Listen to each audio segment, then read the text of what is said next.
Okay, I would like to call the Monday, June 24th, 2019 Selectmen's meeting to order. Could we please stand to pledge allegiance? Pledge allegiance. To the flag of the United States of America and to the republic for which it stands, one nation, under God, indivisible, with liberty and justice for all. Before we start our meeting, I would like to say a few words. The town over the weekend had a tragedy of the death of Patsy Skeena. On behalf of the selectmen in the town, he will be missed. We all need to keep his family, his friends, in our thoughts and prayers through these hard times. Pat was loved by the folks of the town. He loved his job as the building inspector for the town, which he stayed for 36 years, well into his retirement years, and he should be honored for that. Let's not remember Pat for what happened. Let's remember him for his love of his family, his friends, and the town of Groveland. Let's not forget his passion for antiquing. We probably saw him at one point in time at the Todd Farm peddling his treasures. Can I please have a moment of silence for Pat?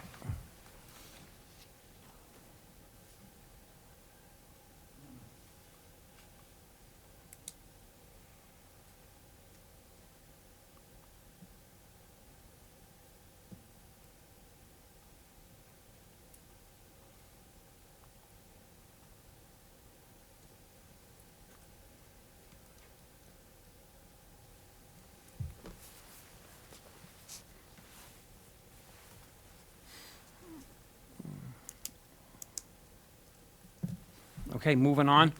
Mike, can I get you to approve the warrants? Yes. Motion to approve payroll warrant number 19-51 in the amount of $144,990.62. Second. Get a second? Any further discussion? All in favor? Aye.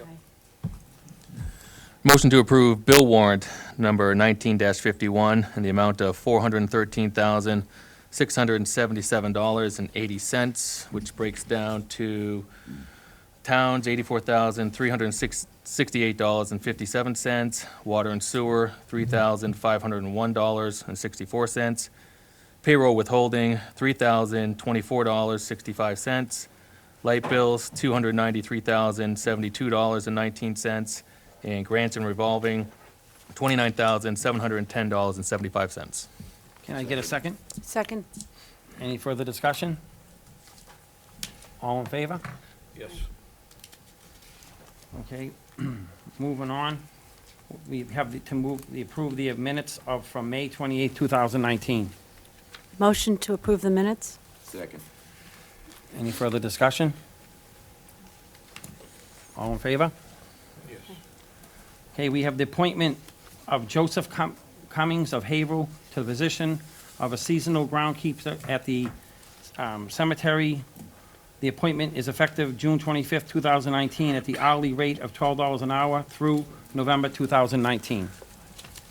Point of order, I'm going to recuse from this appointment on the second one, as my husband is a cemetery commissioner. Okay? Can I get a motion to, I'll make the motion, we appoint Joe Cummings, cemetery groundskeeper. can I get a second? Seconded. Any further discussion? All in favor? Yes. I have the appointment of Steph Berry of Methuen to the position of seasonal groundskeeper at the cemetery.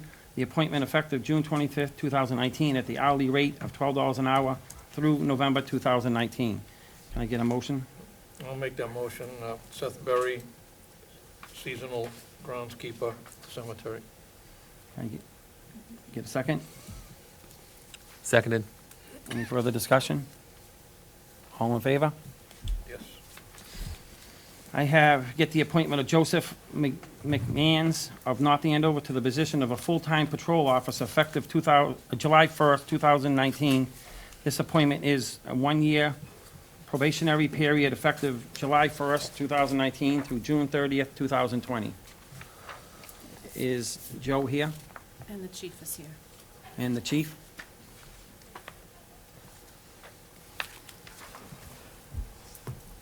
Thank you, sir. I appreciate you allowing us to be here this evening. Could I have permission just to say a few words about Mr. Skeena? Sure. Just to deviate from the agenda quickly. As you said, this is a great loss for our community. Me personally, I've known Patsy for almost 30 years. The last time I saw him, he actually worked his way through a crowd to come up and shake my hand just to say hello. So this cuts to the core for all of us. And, my condolences to the family, the neighbors, the friends, and really the community as a whole. This is devastating. It was a horrific crime, probably one of the worst I've seen. And I just want to assure the board and all the community members that we're doing everything we can to bring someone to justice for this. We've been working around the clock, basically. Luckily, we have District Attorney Jonathan Blodgett's office on the scene. I've talked to him directly. I've talked to his press people. I got them to at least put out some information early on rather than later. The state police detectives has a team of detectives that is most impressive. The ADA for the case was on scene Saturday. We worked right into the evening, and they've been working on it Sunday. Today, now as we speak, we have people out there, and we've had Groveland detectives side by side with these detectives. So I assure you, we're doing all that we can, and we're really not going to rest. It certainly is exhausting and tiring just to have this on your mind. It's the most upsetting thing I think I've had in my career. It affects all of us here. So I want everybody to know that this is something that means the most to us to solve this. And again, I appreciate the support from the board. And all I ask from the residents and everyone is just to give us time, that I'm not trying to be evasive. I'm starting to hear that people want to know more. It's not that I don't want to know more. I believe in transparency, and if you look at my press releases in regards to motor vehicle break-ins and more minor crimes, I'm the first to get the word out when I can. I have basically a gag order. I can't speak on this. It's not that I don't want to, and out of respect to the board, I keep you guys up to date as much as I can, and I've been working with Denise on that. So I apologize that I just can't tell you more, and to at least put people's mind at ease. I was on the phone with the press release folks at the DA's office again today, and again, they just reassured me that I'd be out of line to say anything further, and I understand that. That's the rules, that's the law, and that's the protocol, so I can't jeopardize an investigation. No. So I just want people to, even on social media, just bear with us. Right. There's work going on that you wouldn't believe. Again, this work I've never seen, this investigative skills, and we're there side by side, so.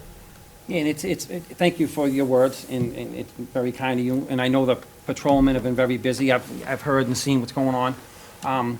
The only thing I can say is my phone's went off the hook from the residents. You know, they don't know, unlock our doors, lock our doors, whatever. And you gotta understand, and I'm sure all the men know, they don't feel safe at this point, and that's all they were saying. So, I mean, I think you've said it. We can't give the information at this point in time, and until we can get the information out to the people, we will. It's best, I mean, But at this point in time, let's just play it safe, and that's all we can do. You know, and be safe, you know. Right. Be aware of your surroundings. As I always say, lock your doors, lock your homes, your cars. You see something suspicious, let us know right away.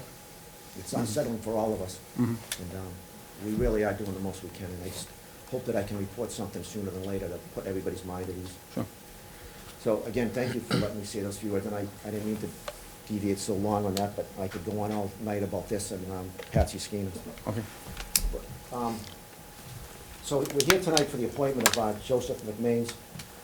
Due to the support of Denise, the Finance Board, and the Board of Selectmen, and the whole town, we have the ability to add a full-time police officer. And Joseph McMains, what's impressive about Joseph is that he sponsored himself to the full-time academy. So he is now a full-time trained officer. So, you know, never mind his abilities, timing's everything. So he's ready to go, and he took on that expense and that commitment, and that really speaks volumes of why he's here. He wants to be a Groveland police officer. And he told me that from day one when he came here. He fit in well. He's a member in good standing. He's got, I believe, 1 credit, and he's gonna have his degree, which is something I really believe in, and he knows that he's gonna get that done for me. I believe in education for officers. And without further ado, I'd just like to introduce Joe McMains.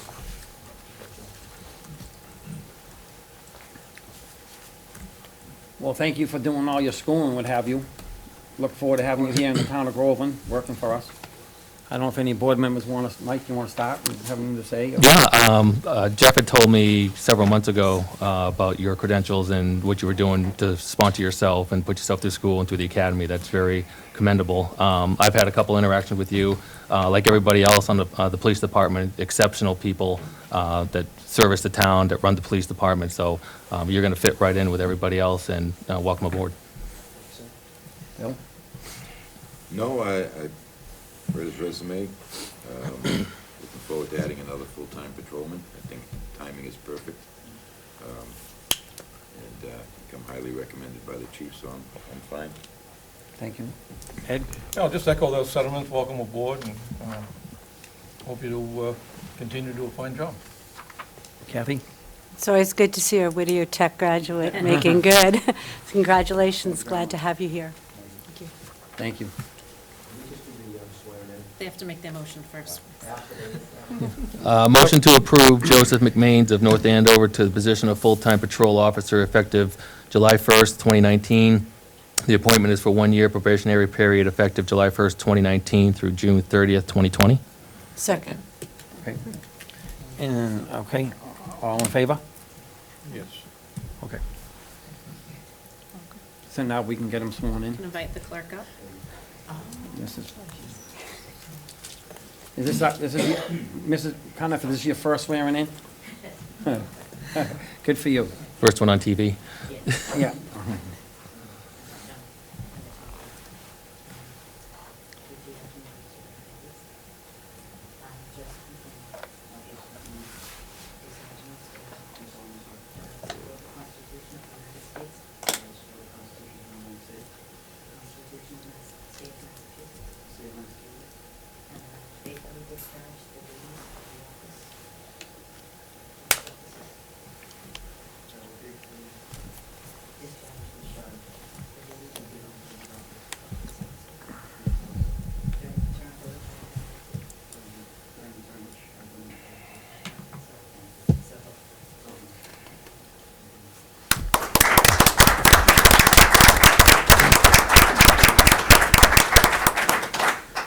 Thank you very much. I appreciate the support and letting us all come in tonight.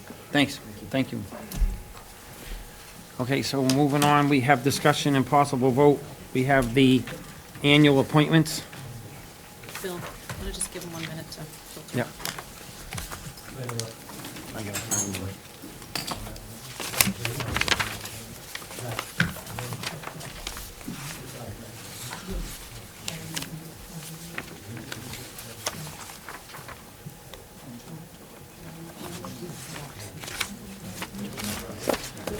Room emptied out quick. He was interviewed. I said, room emptied out quick. Oh, yeah. Kind of over with.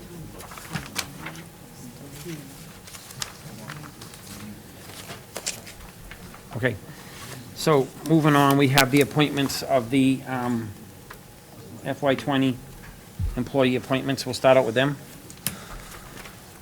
You want to go through them individually, or Can we do it as a group if there's any, if there's no objection? unless someone had something they want to discuss about it, you know what I mean? No. I'll take it by committee. Sure, I was doing the, start with the employees first? This page, Yep, this one. yep. I think them, I mean, I think they're pretty cut and dry, the employees. Unless someone has something they want to, one of them they want to talk about or whatever. If not, if we can get a motion to accept them?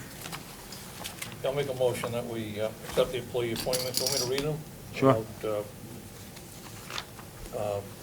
Want me to read them, Bill? Sure. Individual, ADA Coordinator, Sam Joslin. Assistant Treasurer, Collector, Caitlin Gilbert. Building Inspector, Sam Joslin. Burial Agent, Elizabeth Cuniff. Earth Removal Enforcement Officer, Rennie Carroll. Electrical Inspector, Zavin Costanian. Electrical Inspector, Alternate, William Robitel. Merrimack Valley Planning Commission, Rebecca Alderman. Merrimack Valley Planning Commission Alternate, Robert Arcalian. Gas Inspector, Plumbing and Gas Inspector, Jerry Vines. Plumbing and gas inspector alternate, Richard Danforth. Town accountant, Ellen Petrillo. Town planner, Rebecca Olderman. Veterans agent, Michael Ingham. Zoning enforcement officer, Sam Joslin. Zoning administrator, Rebecca Olderman. Can I get a, And I'll make a motion and move for passage. can you get a second on that? I think we did. Okay, Yeah. no further Is discussion? there a second? Did someone? I- We did. I think Ed made the motion. Yeah, that's what I Oh, thought. Someone else, we'd already motioned and seconded it. No, Ed made the motion and read them. There was no second. Oh, okay. So does someone want to make a second? You want to make a second? Second? Mike?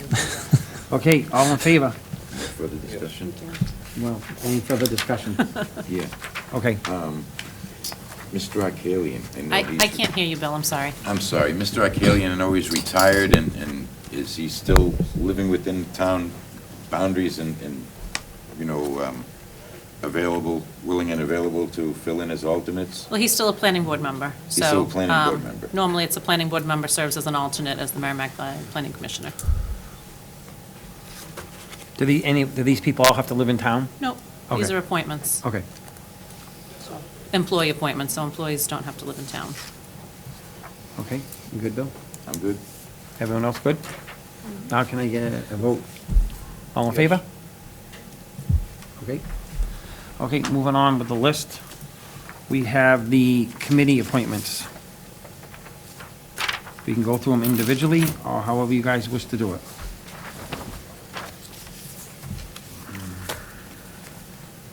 There were a few more yeses, just so you're aware.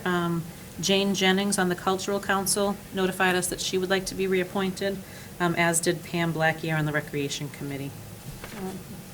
I think in the past, even if we did not hear from somebody, we reappointed them.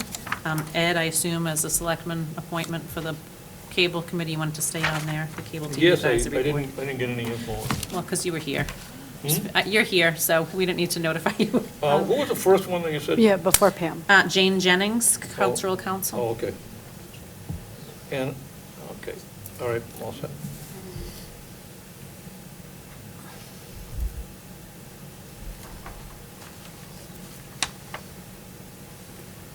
I have one question on this. Sure. They're notified, I think, by email, is that right, if you want to? So if you don't, if you're not on email a lot, or you don't check your email, or something like that, then they wouldn't have been notified? I'm looking at the blank and saying it's possible because the notification. Phil jumped out of his chair. It's possible. We sent out a few emails, but it's possible. And I know we had this discussion before, and that, I think, and even last year, if somebody changes their email address, they don't notify, then they're not gonna get the information. I think we ran into that with a couple of people last year. Right. Would it be going too far to make a phone call to each address just to see, no, maybe don't appoint them tonight and see if we can get a confirmation that they wish to be appointed? We I don't don't have have- addresses or phone numbers on some of the, I mean, I don't have phone Oh. numbers on people. Okay. Board and committee members, we're lucky if we have email addresses, to be honest with you. Well, do we know if these members that didn't say yes, are they active? Do we know if they've attended a meeting in the last year? I don't know. Okay. So it doesn't seem to make sense to appoint someone unless we know they want to be on the committee, you know, to keep appointing them year after year after year. I don't want to say no, but I Yep. don't want to appoint How them. many if are on they- this list that we haven't heard from? These ones. Oh, and actually, Brad Legals wanted to stay on as the planning board associate member. That was Oh. a recent appointment. He wanted to stay on, so he's a yes. Okay. Um, Count.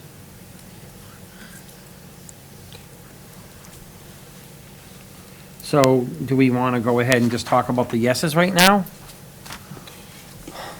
I mean, That's, Well, it's up to the board. you know, we do have an out, because if we appoint everybody the way it's listed here, even the ones that haven't indicated whether they want to, I haven't seen anybody on here that was a no. I did see in some of the correspondence. I removed the no's just to make That it you cleaner. removed one. Yeah, I thought it was easier that way. Obviously, if there are appointments, they have to be sworn in by the town clerk. And And after a certain period of time, if they don't go in to get signed in by the town clerk, then they're no longer members. So that's a way of the vetting process if they, Oh, how long a period of time do they have to get sworn in before? Before their first meeting, before they participate in a meeting, they have to be sworn in. yeah, but then if they don't participate, I know there's a time frame. I don't know what the time frame is. Might be 3 months or something. I didn't know about that. Legally, they're not, their appointment becomes null and void. Is that our But I don't know town? what that is. Oh, okay, I was just trying to, Timeframe. do you think it's a mass general law? No, or- I don't think we've enforced that. Usually the chairman can. Oh, I know we haven't enforced it. Usually the chairman of the committee can send notice to the town clerk stating that they haven't been participating and they can be removed from the committee. But, yeah, I don't think we've enforced that in the past. But the bottom line is, even if we did do them, they're gonna have to be sworn in before their first meeting, so, Yes, and if you'll recall, last year we appointed everybody, and when we sent notification, we did get a few back saying they did not want to stay on, and we just removed them at the next meeting. So it's however you'd like to handle it. you guys have anything you wanna, any input you wanna put in?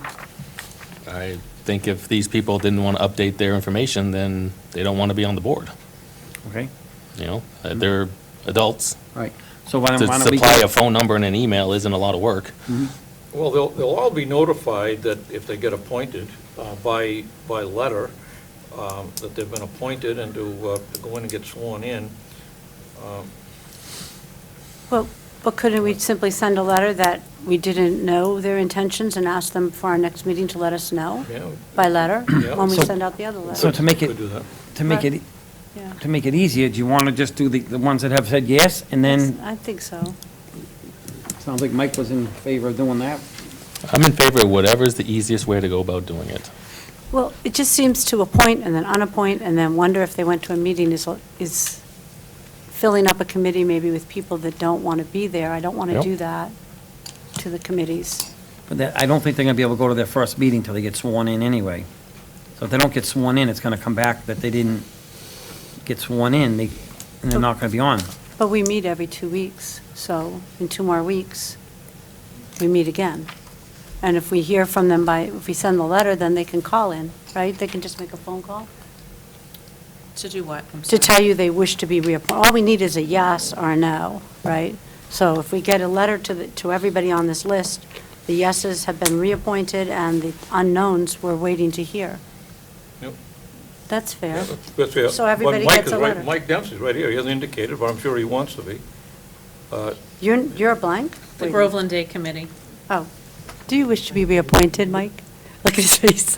Oh, no, not that one, sorry, Elm Square. Elm Square Committee. Elm Square. Okay, we'll put you down. Thank you. We took care of that. Thank you.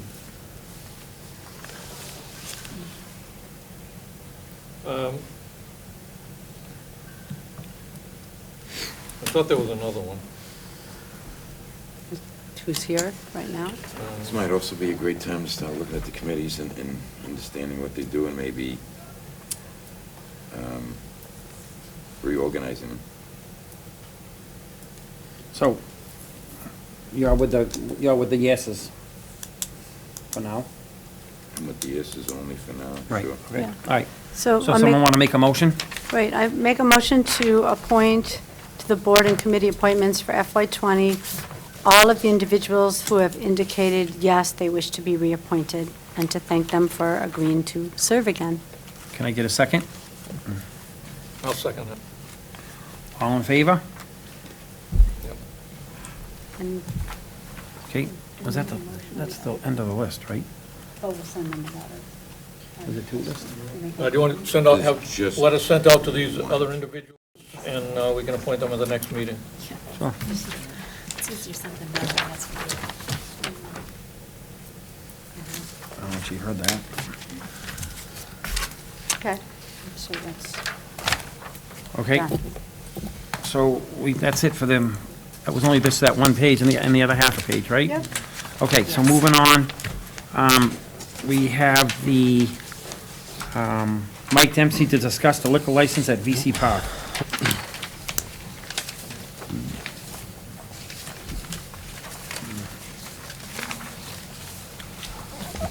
Mike Dempsey for the Conservation Commission, and Vanessa Lopez for VC Park. Good evening. I think we passed on to you a little background material on what we want to talk about with you tonight. And the commission plans on applying for a full-time liquor license for BB Park soon, and wanted to keep you, the board, informed, and also perhaps get some feedback from you. Currently, we only use one-day liquor licenses for a limited number of parties each year, primarily weddings, larger parties. And so the question you might have is, why do we want to do this? So I'm going to let Vanessa tell you a little bit about why we want to do this. Okay, so for one, it'll increase the type of parties that we can have there, and it will also give us an extra form of revenue if alcohol. Louder? Okay. It'll give us some, an extra form of income in terms that we'll be in charge of the sales of the alcohol as well. So we have an opportunity, since the VFW isn't available to people for rentals anymore either, so Georgetown, so that could be, we could be an alternative for people looking for these low-cost event spaces. So this would, one of our potential, the timing could be good. We're also hoping to do more marketing, finally set up to do better with weddings and some of the other events, but we're also looking at a wider range of rentals. So we're hoping some of those events that we don't get because of our current alcohol policy will be events that we could continue to have, such as bridal parties. Milestone birthdays are a big one that we miss out on. Smaller events like dinner parties, you know, they usually want to have some wine in their events. What else? Yeah, networking mixers, things of that nature. So this, having our own liquor license will allow the whole process to be simpler, because right now it's really only beneficial for weddings to do that.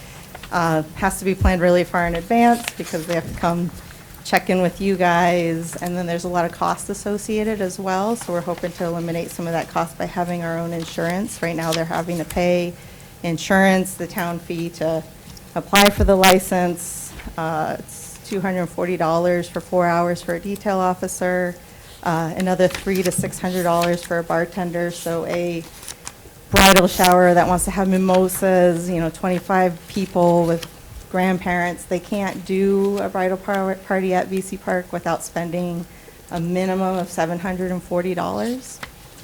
So we're trying to find not only a simpler process for people to be able to do some of these events, but a better cost for some of the smaller events. It's not a big deal for the big weddings that, you know, want to go all out, but for these little, you know, 30 people, 40 people events, they're just priced out. So those are some of our hopes.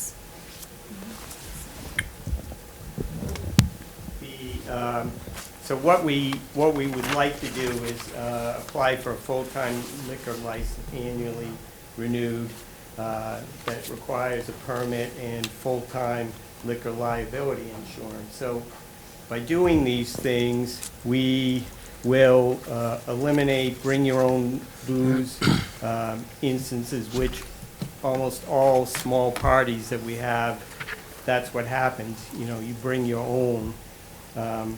Also limiting the hours that we have such parties. There'll be no public events. All the parties will be private parties or limited ticket-only type events. Food will always be served. All of the bartenders and certified managers will be tips certified so that they're trained to screen drinkers. And we'll be staffing all the parties that we have. And then, as Vanessa said, really making the process simpler for renters so that it's simpler for them, and the park staff takes more responsibility for an event. When an event happens, Often one of us will be there, and people will be screened properly, and we just think it will be safer this way. So if you noticed on our background material, we want you to consider our two requests when we actually apply. And the first one is the detail officer requirement. I think that the town primarily has been concerned, and we are too, about safety and liability. So that's really the reason why you have required a detail officer at all liquor events at the park. So we feel that if you would consider these things, that maybe to do away with that requirement. We have insurance, full-time insurance that will be in place. It's no longer going to be provided by the person having the event, but we are going to have our own liquor liability insurance to protect the town. Liquor won't be served at any event without insurance or a license, so we know that that will improve things. All the staff and bartenders will be tip certified to screen patrons. No more BYOB, as I said.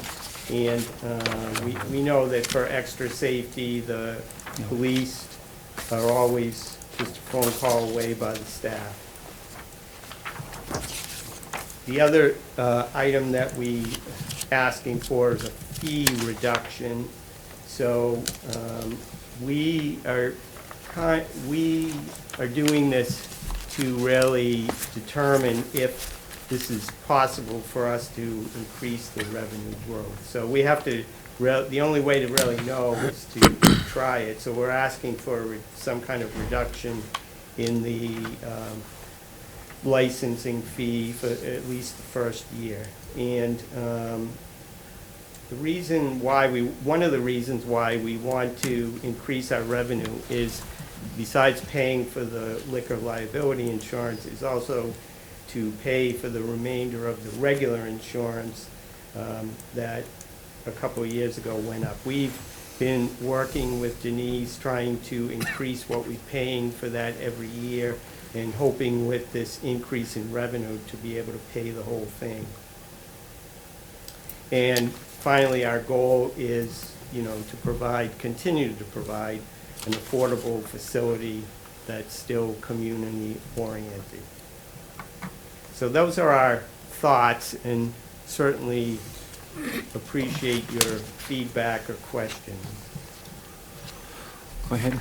Mike, this is obviously going to save the people that are going to rent the facility some money. They won't have to pay for their own bartender insurance. Do you have any thoughts to raising the fee if liquor is going to be served to offset the cost of the license? Yes. And insurance. We're hoping to have kind of a fee built in so that it will cover the insurance that we would be paying for the liquor liability. So you're working to determine a whole package deal? Yeah.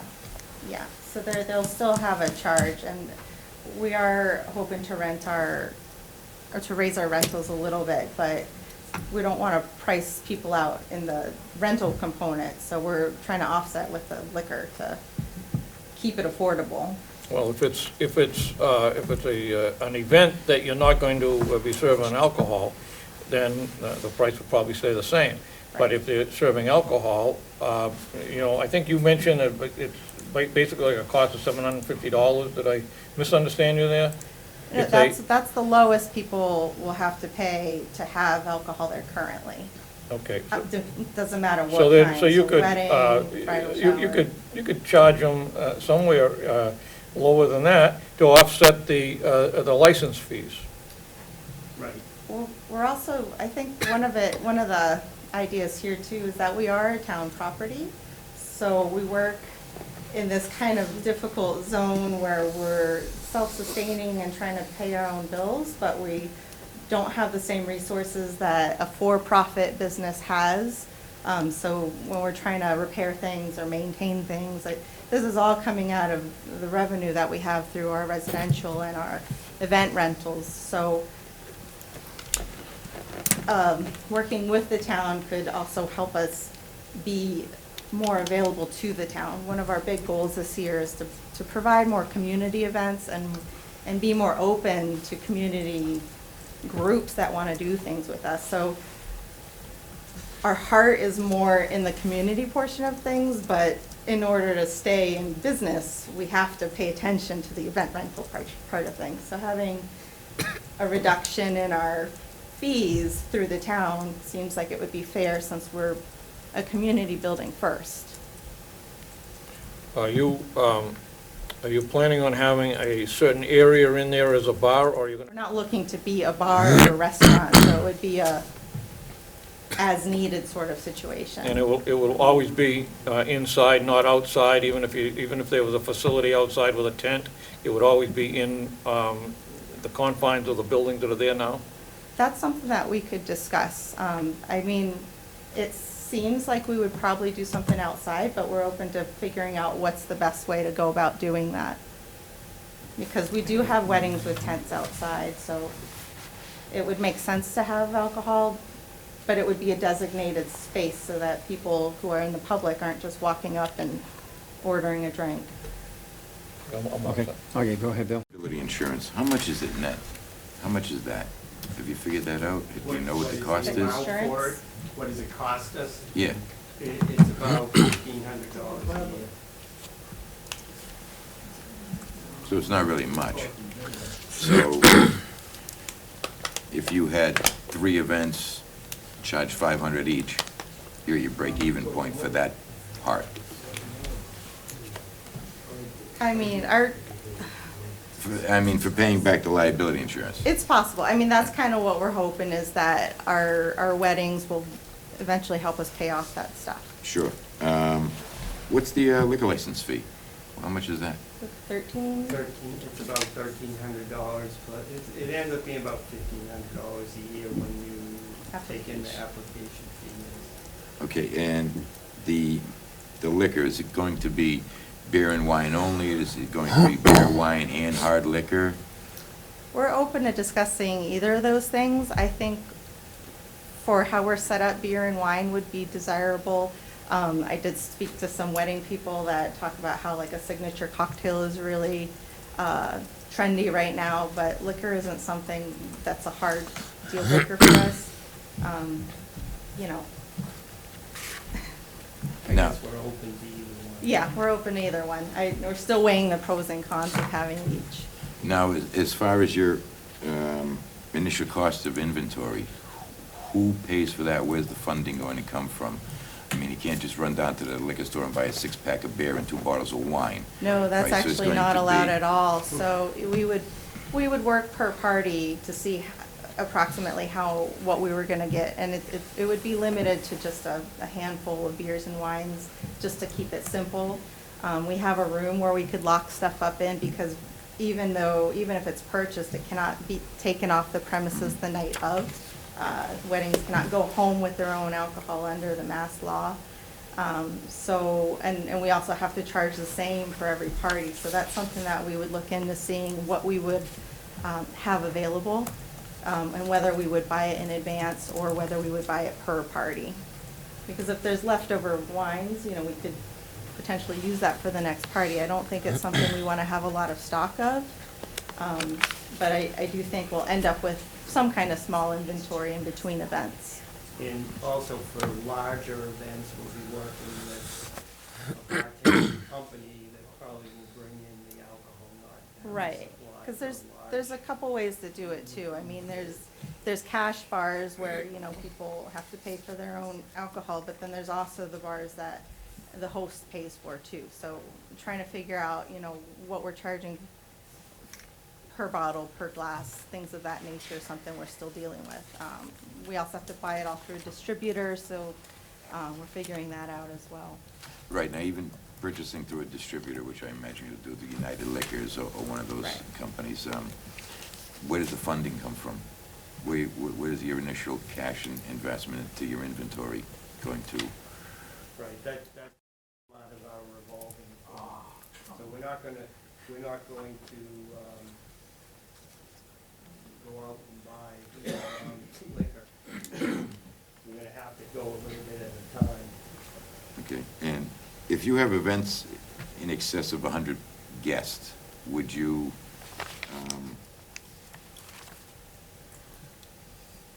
I'm not sure we want, are you asking for a waiver of an on-site detail officer for all events regardless of number of guests? Or is it going to be a waiver up to a certain number of guests? I think our priority for that would absolutely be for the smaller parties, but because this is a very low-risk event rental space for trouble, I would say that we would love to try it without, because we will have our sort of in-house bartender or in-house manager, which is different than how it's done right now. You know, these would be people that we hire, that we vet, that get paid through us, not through the renters. So that would eliminate one more risk that is out there now. Right, and however, reasonably sane and rational people can become very altered under the influence of alcohol. Sure. And the greater number poses, you know, the risk grows exponentially with the more number of guests. So, but you're asking for a complete waiver no matter how many guests? That's what we're asking for. We're definitely open to the conversation to talk about details and parameters for that. But I do think that there's pros and cons to both, and I think the way we're planning on setting things up is gonna provide safety even if there wasn't a detail officer there. Okay. Mike, and then I think Kathy wanted. Yeah, what did you say the cost was for the liquor liability insurance? About 1,500. 1,500. And we're currently paying the regular liability insurance, the town is, correct? Yes, we've paid, I believe we're currently about somewhere between 25 and 30% that we're paying, plan on paying Yeah. this year. But we're still covering the other 70% Yes, of that. right. And now you're asking us to cover the other 1,500 for this. No, we're gonna. You're gonna cover this? Yeah. Okay, so we're not gonna be on the hook for any No. more money on that side. Right. And detailed officer, setting thresholds dependent on the size of the event, I don't see that as working. I think Mr. O'Neill and I donated to cover the cost of a detailed officer 2 years ago. Well, last year, yeah. Or with the year, 2 years ago. Oh, that was for wine and For Right, our own country. So, trying to make it so there's a threshold of, you know, over 30 people or under 30 people, I don't know if that's gonna be realistic to try and manage. The other point is, you had mentioned that VC Park is self-sustaining, or trying to be self-sustaining. But it really hasn't been. I mean, we're covering part of the insurance of 70% of $13,000, so $9,000 we're covering. CPA funds have paid to pave the road up there. CPA funds have paid for windows and repairs up there. So it's not completely self-sustaining, right? The taxpayers are paying, wait a second, the taxpayers are paying a tax towards those CPA funds that are going. When we say self-sustaining, like I think we mean as far as operating costs. Right. So, yes, indeed, right now, the insurance is a problem, and you know that 3 years ago was when the insurance used to be somewhere in the ballpark of about $2,000 a Right, year. yeah, I remember Then it the went up to about conversation. $15,000 Right. a year. So it would have been impossible for us to take that on. So fortunately, you agreed to let us continue and have the insurance. And what we've been trying to do is raise enough revenue to pay it all off ourselves every year. I So get that's our that. goal. No, I understand that, and Yeah. it's kind of a double-edged sword, right? Because you want to be able to do more functions there, earn more money, Right. to pay more of the bills that are associated with running the operations up there. But I want to make it clear that the town is covering quite a bit of this, whether directly out of the budget or the taxpayers. That's certainly fair. I mean, I also wonder, though, what the insurance would look like if no events happened at all in that building. It would still require some sort of insurance, though. So we're definitely trying to keep it a building that is open for the community. So we want Groveland to be part of Easy Park. You know, it's not this like. Having traveled to a lot of other event spaces, there are those places that are wedding places only, so you can't rent some of these other buildings on other properties at all. It's certainly not at the cost that we have. So it's that fine line where we're really trying to make it very community oriented in that way. And so it's difficult when you have those kind of competing agendas with. I understand. I know it's not easy. I'm just trying to point out the information that's there.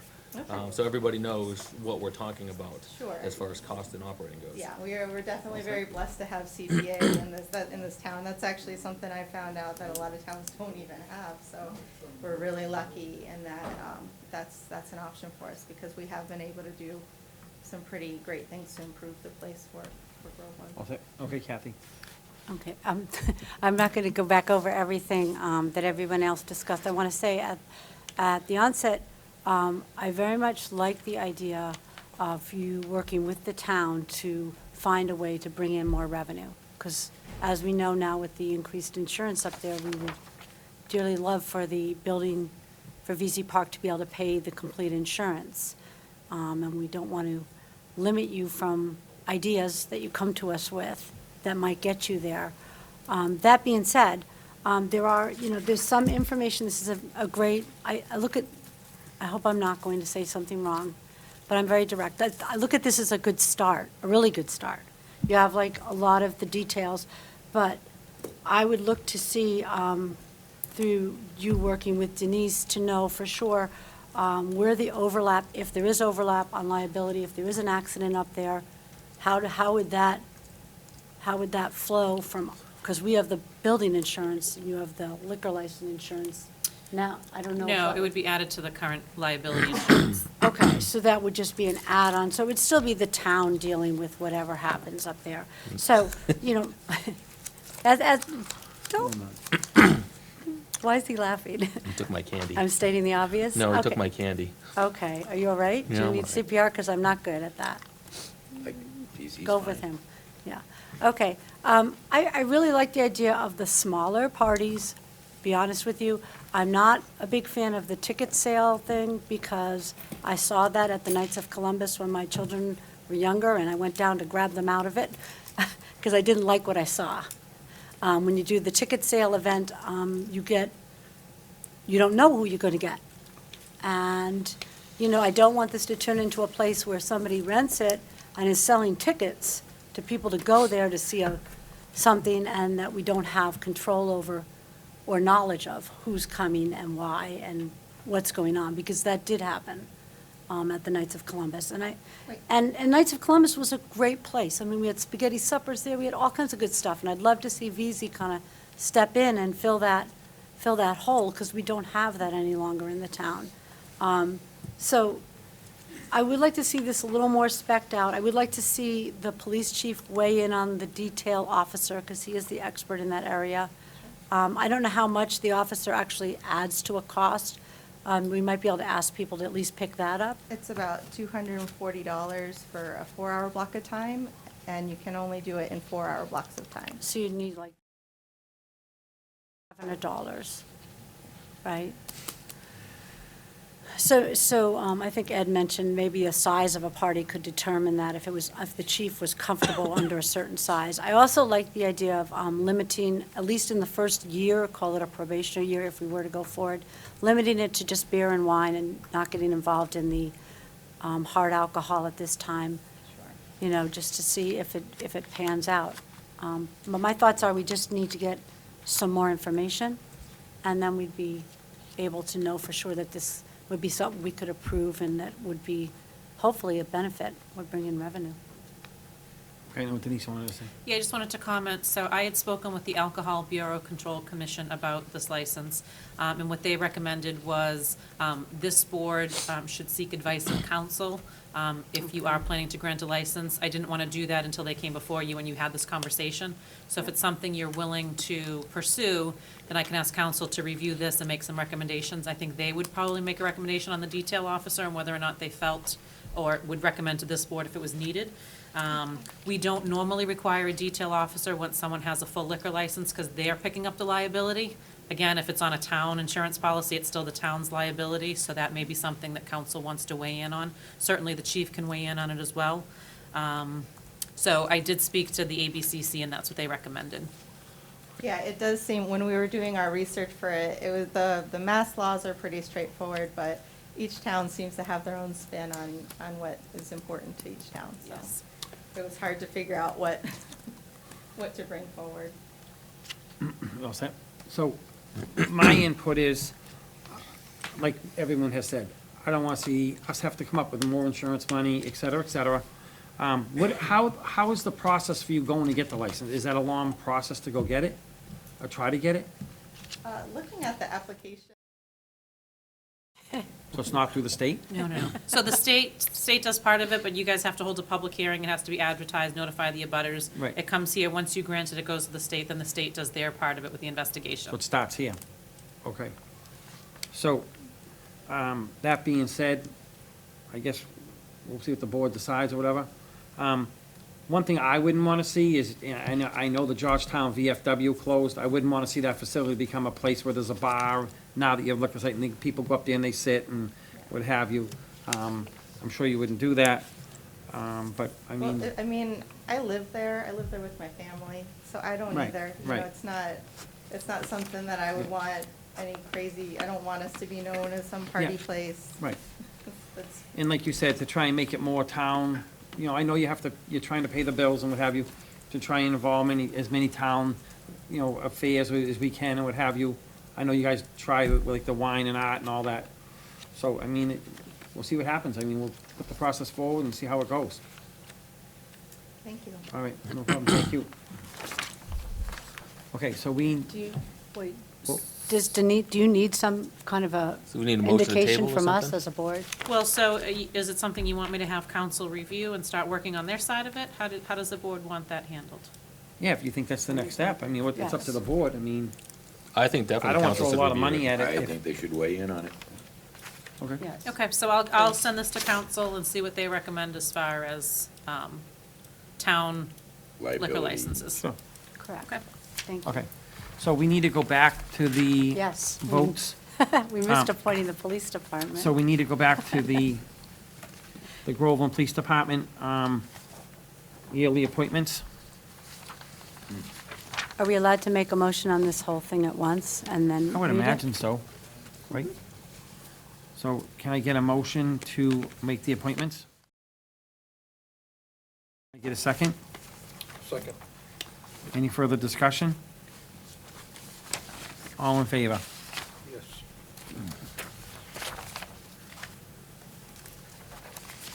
Okay, now we're moving on to the capital improvements. Well, it's just a history, it's not, so, do you remember I said that I was interested in seeing us come up with, this is a little bit heavy right now, this chart, but this is the last 10 years of things that have been purchased, that were, some of them were in the plan and some of them were not in the plan, because we didn't used to put everything into the plan. We used to not put the road improvements and things like that.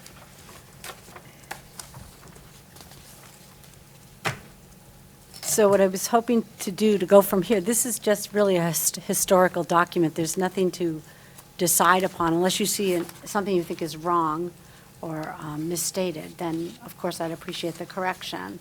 But I thought from here then, we can start to figure out how much of it is then taken out as debt under 2.5, and how much is debt above the 2.5, Prop 2.5, and then how much annually we spent as just cash out, and try to come up with an idea of what kind of a capital budget we could actually afford on an annual basis.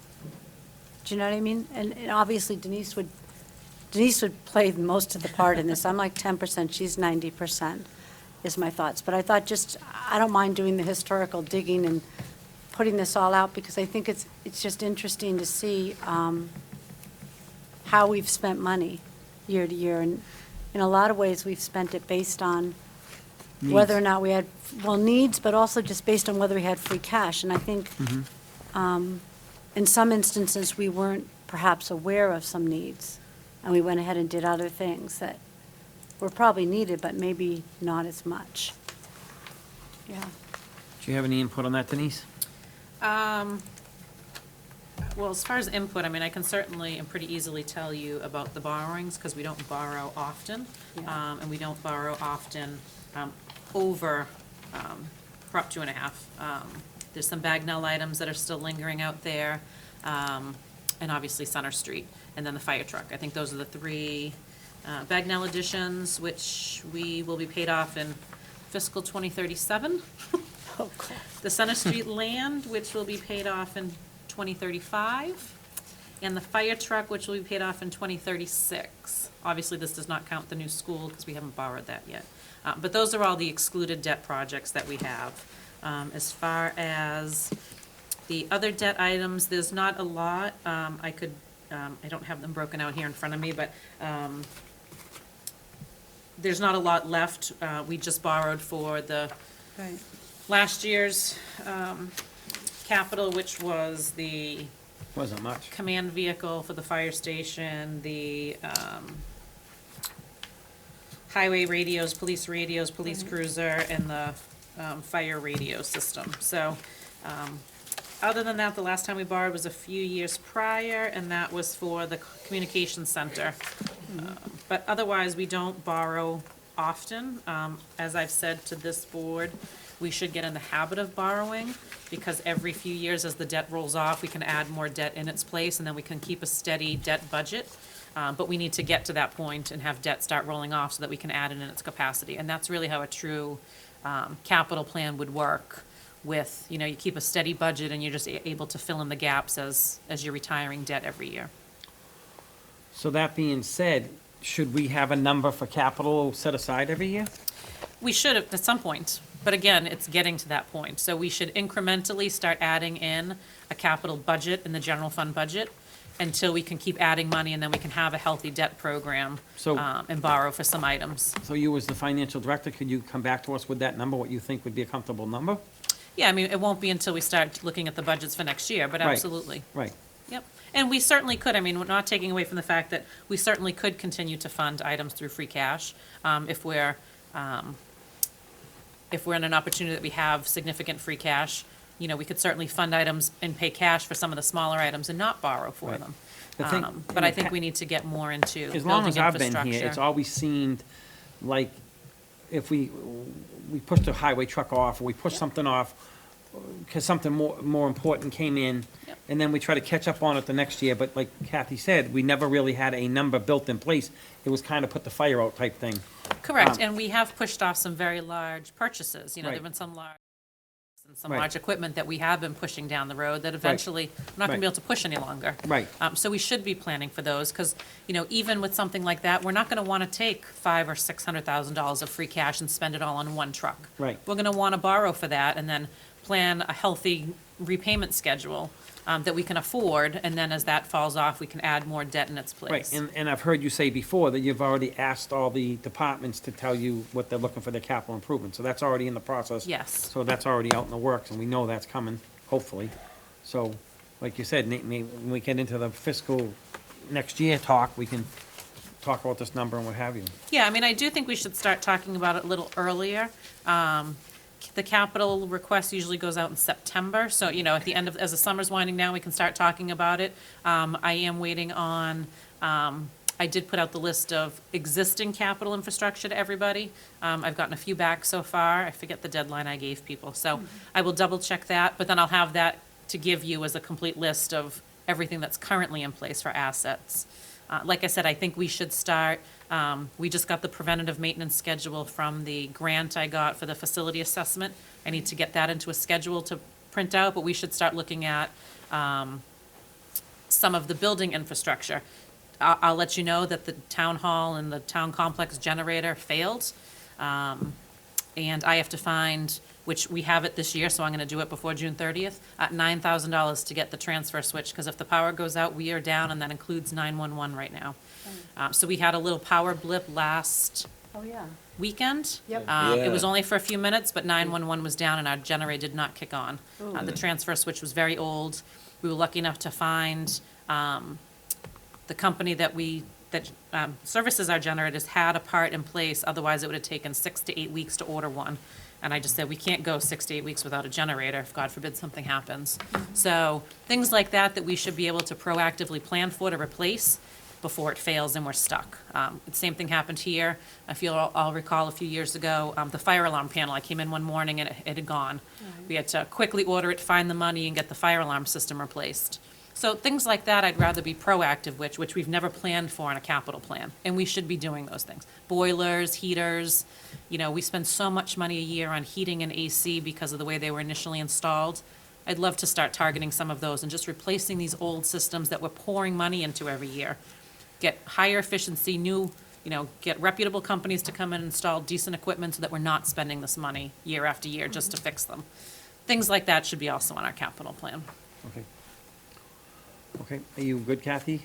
Yeah, I mean, I think when I was on the finance board, we started the capital stabilization, I forget what the word is. Capital stabilization. Yes, Yep. and the thought is that if we continue to put money into that, perhaps at least maybe the debt payments could come out of that so that they're not fighting with the operating budget.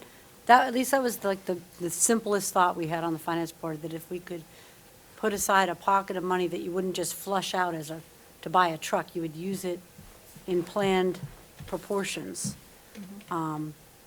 That would be helpful, because then that could be a part of the budget that you could kind of say, oh, we can afford this much a year if we're putting this much in. And Denise, again, she's 90% of this, I'm not, would be able to probably give us some idea of what kind of a portion of that stabilization, capital stabilization, we could put towards debt right now, given what we have in there, assuming we're going to continue to put more in than we take out. Right. Building and building. Because we have good stabilization accounts right now. It's good. I'm happy with them.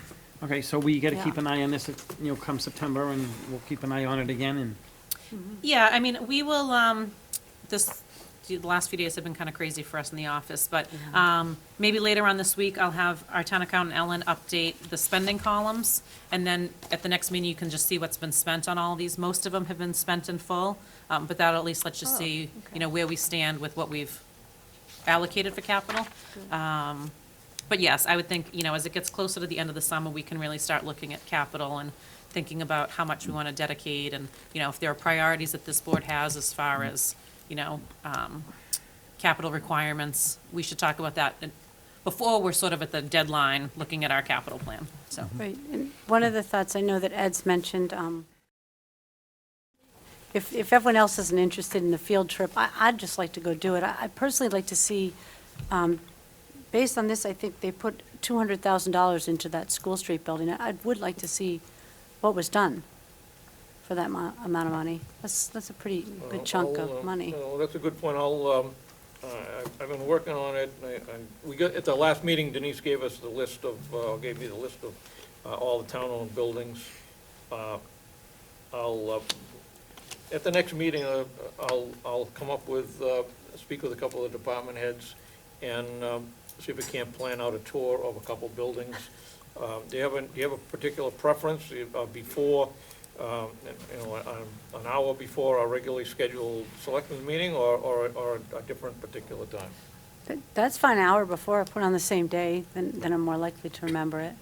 So, And so like go and see a couple of buildings and then come to the yeah, meeting? Hour we before don't is need to fine. do a couple of them at a whack. Yeah. I don't know how anybody else feels about that. Hour before is fine with me. I'll make it work whenever. All right? Okay. I'll see Okay. if I can set something up. All right. Are you good, Kathy? All Yes, set? I'm Okay, great, Bill. thank Just you. one quick question. This is kind of hard for me to wrap my head around. I know. Is this in a spreadsheet format? Yeah. that- I'll send it to you. That'd be Well, great. Denise has it. I think you might have sent it to me in PDF. I don't know if you sent it to me in spreadsheet Oh, version. okay, the Excel, I'll send it, yep. Yeah. I'll send it Excel. So much more easy to minute do it, throw in a pivot table, Yes. trying to look at. And any Mike, do you suggestions have on anything on this this? subject? You good? Yep. Yeah, just one point, that it's gonna take a while before we start rolling off some of that debt we have on there, right? I So know, right, it's Well, gonna be- that's the, right. But it's not gonna, But short term, is like the cars and. right, the trucks stuff and that's things within like our that. budget or within, that we're paying, so the general fund debt that's in the budget, most departmental equipment, vehicles and stuff are all 5 years. So those roll off rather quickly, Yeah. because you can't borrow those for long periods of time. okay. Right, Okay. just, well, I know, I'll stop after this, but, the thought would be, Mike, that, with the school coming on, I mean, the likelihood of the town wanting to pass any more overrides of the Proposition 2.5 are slim to none, and I wouldn't like to see our tax rate go up anymore, so that if we start managing the capital purchases now and get ahead of it, then we won't be caught with what Denise has said, that emergency situation over which we have no control, where we have to expend emergency funding to do something that if we had planned for it, Right. we take care. And, to that end, one of the things I looked into a little bit was the water fountains at Bagnell, because they were on the list that Pentucket had tucked at the back of the budget as something that needed to be addressed. And I'm not sure if I saw the right stuff online, but what I saw seemed to indicate that several of those water fountains had levels of lead that were not acceptable. Mike? And I don't know, I mean, again, I'm just Googling things, so it's not We talked cast about in it stone. back some time ago. Was that ever taken care of? No, so I work closely with the school department now, and so that was not, given their priorities, they have removed some of those from service. We've talked about replacing those, but until they figure out the logistics, because they were looking at bubblers that had sort of the water bottle capability, Yes. but those stick out into the hallway, and then it impacts the ADA So accessibility. no one's using the ones that have So lead in the them? ones that were tested for lead, they have Okay. discontinued, so Okay. we So are they'll still looking shut at down. that, but that's not on their priority list for this upcoming year. Okay. And I think until you can find the source of the Right. lead contaminant to change Right. the Right. bubblers just doesn't. I mean, Correct, and they've gotten prices to repipe that all from the source, and it is obviously not inexpensive. Okay. Right. All right, so moving on. Everyone's good with that subject? So, moving on, we have the, any 46 Washington Street building update, if any. Yes, so the Water and Sewer Commissioners have voted to turn the building over to the town. Okay. Now- So, that's all I got. Things have been crazy again this last So- week. So I don't know the specifics of if they're taking care of things or where that stands. I have a meeting tomorrow with the chairman of the Water and Sewer Commissioners. Okay, so that being said, can we, when we have that meeting with them, can you discuss their equipment that's left there? They have trucks, they have pipe, they have stone, they have a lot of debris on the outside of that building. In the interior, when I went in the interior probably about 4 months ago, the second floor was clean, but the downstairs was not. It had some equipment in there. So they got some cleaning up to do, in order to vacate that building. And the other thing is to get back, talking about that subject to Kathy, the building in the rear, is housing some equipment for the wells. It's electrical equipment, housing for the wells. I Okay. looked into that for you. Yeah, thank you. And I was trying to find out actually who, I was told by one of the water workers that that's what's in there. I don't know who keeps it clean or who takes the vines away from it or whatever, I don't know, but I. Well, that's they what's- would have. It's the Right. water, it was Yeah. their property. Right, it's, and in there, that it goes out to wherever their wells are, so that's their building. Maybe they want the stuff growing on it, I don't know, but it is pretty overgrown and unsightly, so. It just seems it could be a really beautiful piece of Right. property. There's a pond there that's Yep. been overgrown. It's a shame that it's been Right. left to to the status So- that it is. Should we discuss this as at the board's delight? Has been vacated as far as storage or whatever? Wait till we get it cleaned up and vacated? I think it should be cleaned up, the property, the site should be cleaned up, the building should be cleaned out. Yep, and, agreed. yeah, Would- before Would you any be at all further open to like discussion. hosting a community meeting, like over that way, maybe at the historical hall, to see if people that live in that area are interested in that Sure. building and property being a little bit restored so that you could actually access the pond or fish, and I don't know. We need to It's- find out what they'd want to use it for. Well, I'm not saying give them the building, I'm saying, how do they feel about that property? Would they want to be able to go walk around there? Would the kids want to go fishing? I know they used to swim there, I did think that's off the, Mm. but it's all so overgrown. Right. It's a shame, it just, Okay. it seems like it could be a really pretty little park kind of place. Mike, do you have anything on the subject? No. So, my, Ed, go ahead. Why don't we set that up for a tour before the next meeting? Okay. I don't know Probably who- gonna need a, I don't know who has the keys to the building. water department but, probably still does. Maybe we could set that up as as the first tour, so that we can take a look at the building and the ground. So when you meet with them, can we set that up, Denise? If you see you're gonna be meeting with the chair, and that's who's handling it right now? You want to plan that for 5:30, prior to our next meeting? If she can get it set up, sure. Everyone good with that? Yep. Okay. If not, if she could get And- back to me, and we'll to set go- up another building. To go back to what we said, kind of what Kathy said, to do something different with the building, it would probably take some time to do something with that as far as getting, I mean, the outside, we're not gonna be storing anything on the property, but the interior, if we ended up using it for storage, and then it took some time, then we'd have to pull all the storage out and move it someplace else or whatever, but I don't know. Why don't we get the property vacated, cleaned up, and then we'll take it from there? Is everyone in favor of Yep. that? I think that's step one. And it's a historic building, so Are you good with just that, Ed? remember that. Yes. Okay, Mike? Yeah, I'm Okay, fine with that's that. what we'll do. We'll take a look at it before the next meeting, and. And you don't need a letter we from have us, you, different okay, all right. So moving on, we get that under control. The Pines Police Dog Patrol, statistics. We have it with us here. Yeah, so this was to follow up on Ed's request at the last meeting. Those are the patrols, those are the verbal warnings and written warnings, and the citations.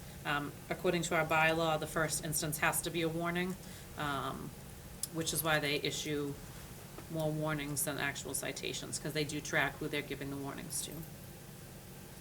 So they have resumed, as of this week, they're resuming their normal patrols down there.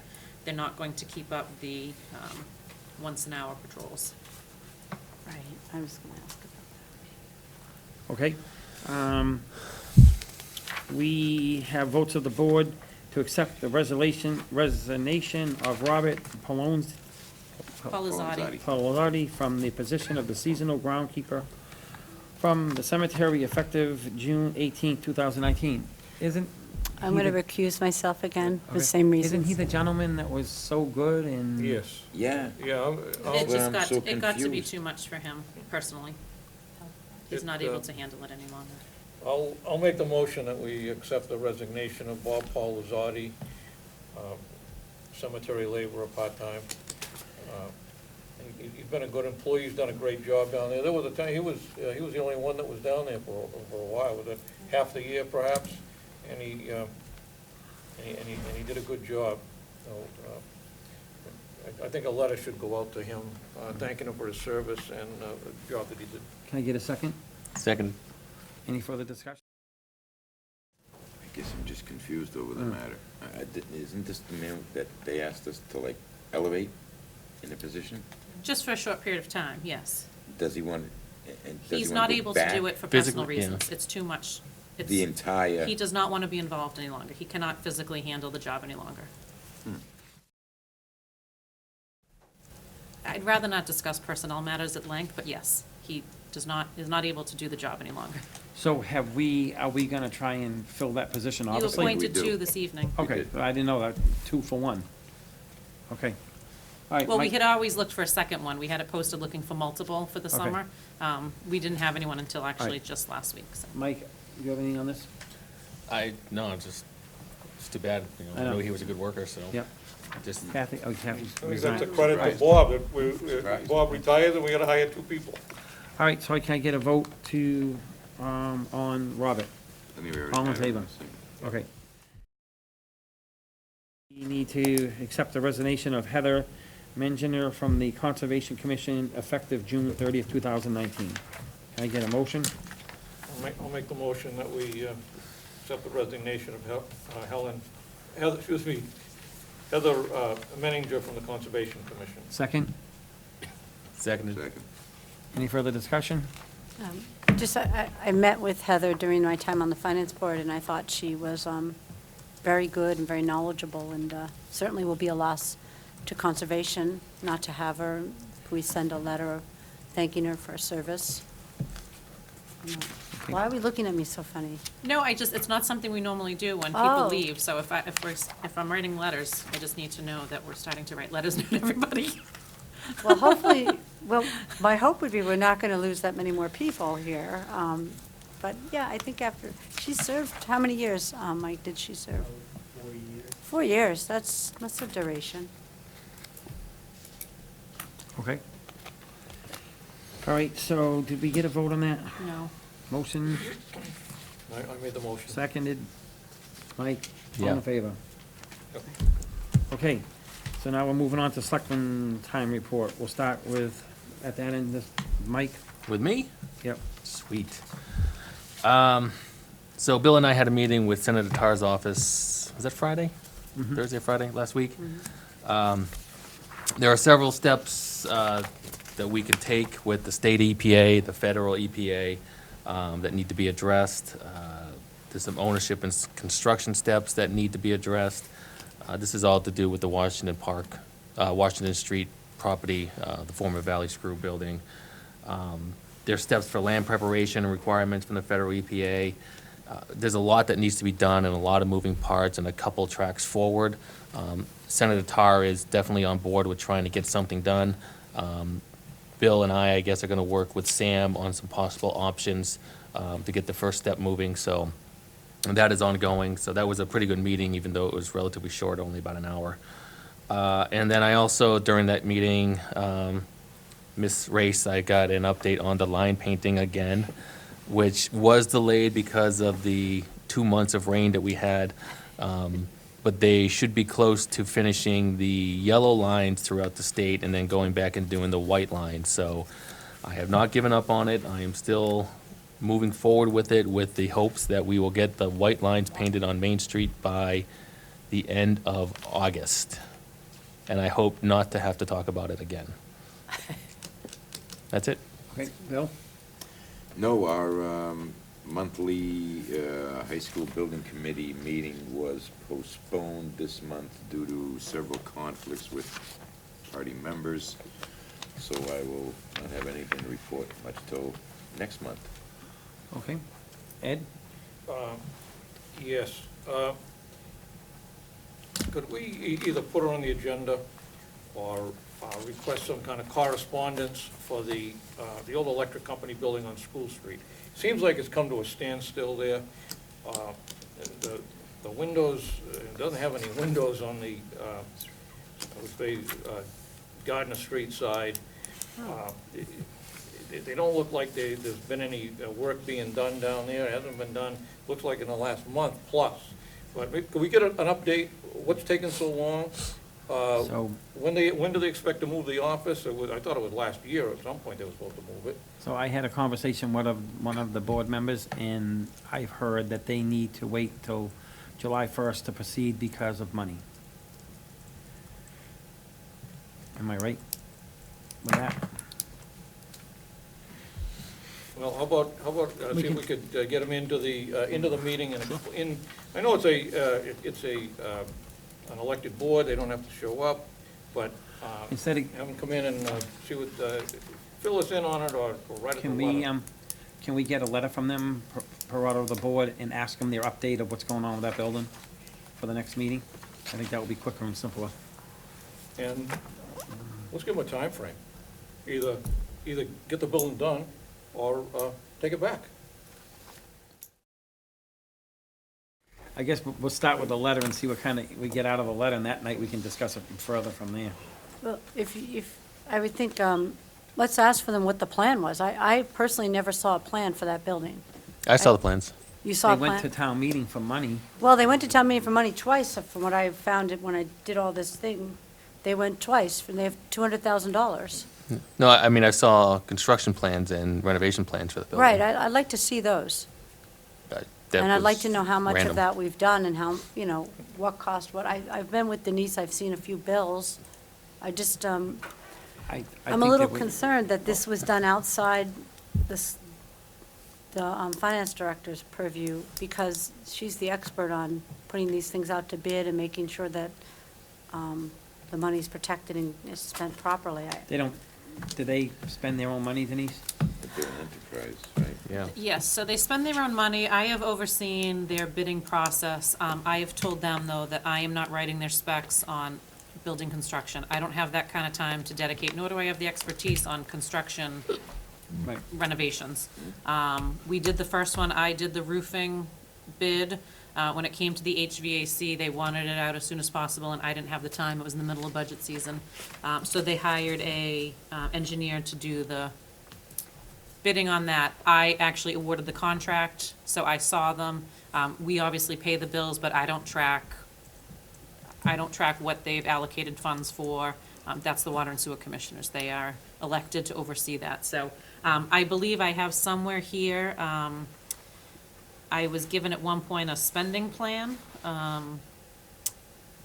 I do believe, I'm not sure if they've run out of money, but I do believe from the outgoing superintendent, he said they did not have enough money, and he was not sure they were gonna have enough money in next year's budget because they did not budget for anything. They were going to use their available funds for it. So I don't know what's left. I don't know where things stand. I'll certainly get an update, Sure. at least a letter for the next agenda, and you guys can review it And and that's see the where you wanna exact go from there. conversation that I had, that they were out of money until July 1st, and they were gonna use some of their own money to continue on with it, and that's the last conversation I heard about it. So let's just get the letter, and we'll get an update of the progress, and May I just ask, though, if they want to raise the water rates to get more money, they can do that at any time, right, with this notification? They have to hold a public hearing, but yes. Right, but I mean, the fact that that pickup truck was never traded back in, that it's sitting rotting beside the building, I mean, I don't know what we have to change in this town to bring in the kind of oversight of the money that people spend and give over to the municipal. We all trust them, I mean, they deliver the water, it's good water. But we need to know that this kind of project management, we have experts here at the town hall, and I'm saying they don't. Why can't we work towards that kind of common administration? I thought we were going to have like a public forum at some point on having a town administrator here so that we could start to get these things better managed. I mean, we're all volunteers. I wouldn't want to be in charge of having a building renovation. I'm here twice a month. So, that, their purchases on vehicles, they're not through us, they're through most of them. Right, so again, as the chief procurement officer, I have to oversee all of that as long as I know that they're buying So vehicles. when the vehicle comes off of their fleet, does it come back to us, or do they have their own? clearly. No, they would surplus it themselves. Right, okay. It doesn't come to us to surplus, they would need to surplus it. So if it's sitting over there, it's got to do with them, okay. Yes. So let's just get the letter from them, let's just try to find out what's going on, and you know the concerns we have, you'll be meeting with him. Yes. Okay. So moving on, Kathy, did we ask you for Selectmen's report? Well, I just still feel that we should start scheduling those forums on a town administrator, town management type of thing here at this town. I mean, we've put an awful lot onto the financial director, and if you look at some of the things that the financial director has been doing this past week in particular, it's above and beyond. So I think it's time to bring the public into this and see what they think. We did do a survey, Right, I knew that. and the survey came out overwhelmingly about a town manager or a town assistant. It was overwhelming, so we know Right. what the people in the town want. But I right? thought we're supposed to have some forums and have some input, like we should have maybe a daytime for departments, and get the input, information, question and answer, and that's what I was told on the finance board that we hadn't done, and that's why it didn't go on the warrant for this year. So on the advice of counsel, there's no requirements to do any of that. On the advice of counsel, they suggested you hold public hearings or forums if this Yeah. is the way you want to proceed, because you would be changing the format of town government. So he felt, Bill Hewig felt it was too rushed to just put it on the town meeting warrant, even though it's been discussed here.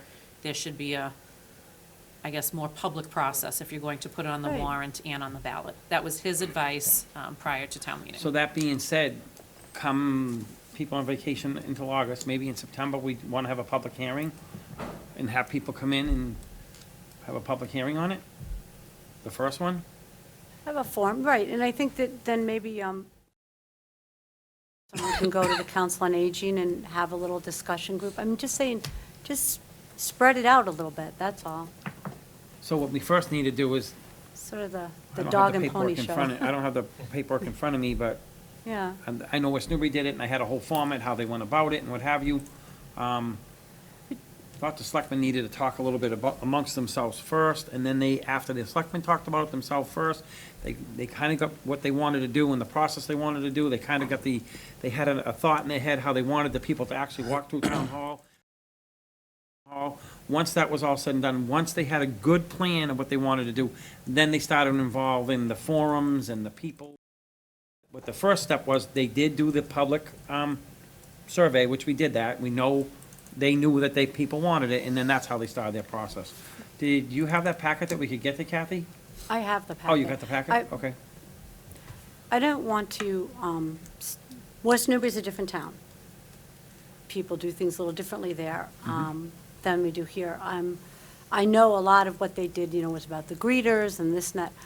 I feel like we've been taking fairly measured steps now over a period of time towards this change. And I think there is some understanding of that. And I think that if we just wanted to set up a timeline for public input and the departments to talk to us as well, that would prepare it properly to go before a town meeting. I think that's all that we need, is to set up that timeline. And I think that that's just a good thing to do, so that there would always be the ability for every group that's vested, and then the people, of course, that pay all the taxes, to be able to give their input. I mean, So were they, I'm confused, all right, I get you. I guess what I'm looking at is we've But- eliminated the selectman's assistant position, which used to be a very strong administrative position. We've dumped all of that into one office. And we continue to do that every time something comes up. We kind of, and it's time to define the roles better, I Right, think. okay. And I don't think that requires a master plan. I think it's a fairly straightforward, simple process, and to explain it to the public in that way would make perfect sense. We've taken out a fairly significant So salary. once we get the public in here and we tell the public we want to have a town manager, town assistant, so where do we go? I'm confused where we start the process. Go ahead, Right, Denise. so, I mean, I would recommend, I do think this board needs to have a conversation first. You need to decide whether you want to pursue creating a charter or special legislation. You need to decide if you want to go for a town manager or town administrator, and what you want the goal of that position to be. You need to have some idea of the type of authority you plan to give it before you're having public meetings, because you're not going to be able to answer questions when people are asking those questions. So I think as a board, you need to have some conversations first and decide which direction you want to go with these public forums, so you have an idea. Okay, go ahead, Ed. I think even before you bring it to a public forum, you need to figure out duties and responsibilities, but even more so, the cost. How much more is it going to cost the town with a town administrator or a town manager? You can't bring it to any kind of a public forum unless you have that answer.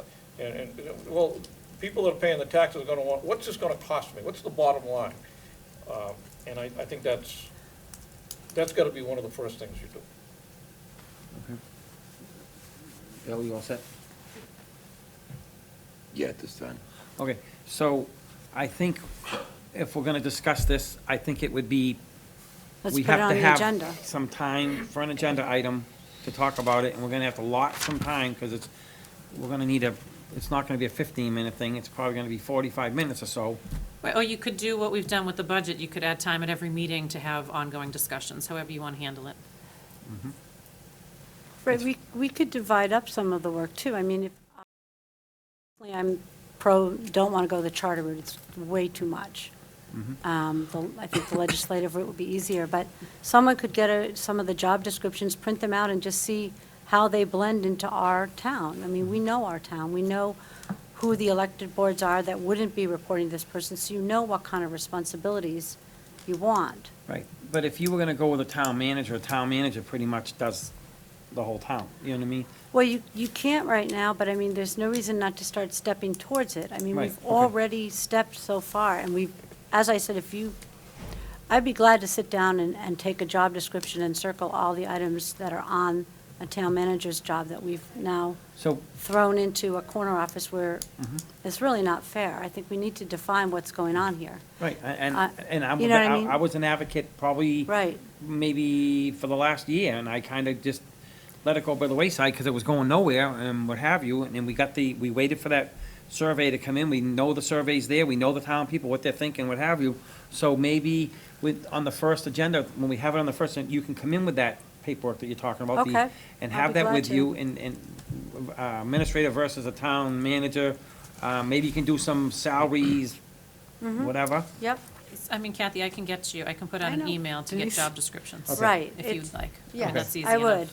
What I'd like to do, though, is then take the job description that we had for the administrative assistant and the initial job description for the financial director and so we can show the people Right. that this is a win-win. It's not Right. going to be a And- money out the door proposal. And Kathy, so part of you, Yeah. and I'm not trying to That's you know, all say right. anything about Denise, but the thing is, that what happens in this town hall is she ends up with all the burden because she's the only one here that can take the burden. You know what I'm trying to say?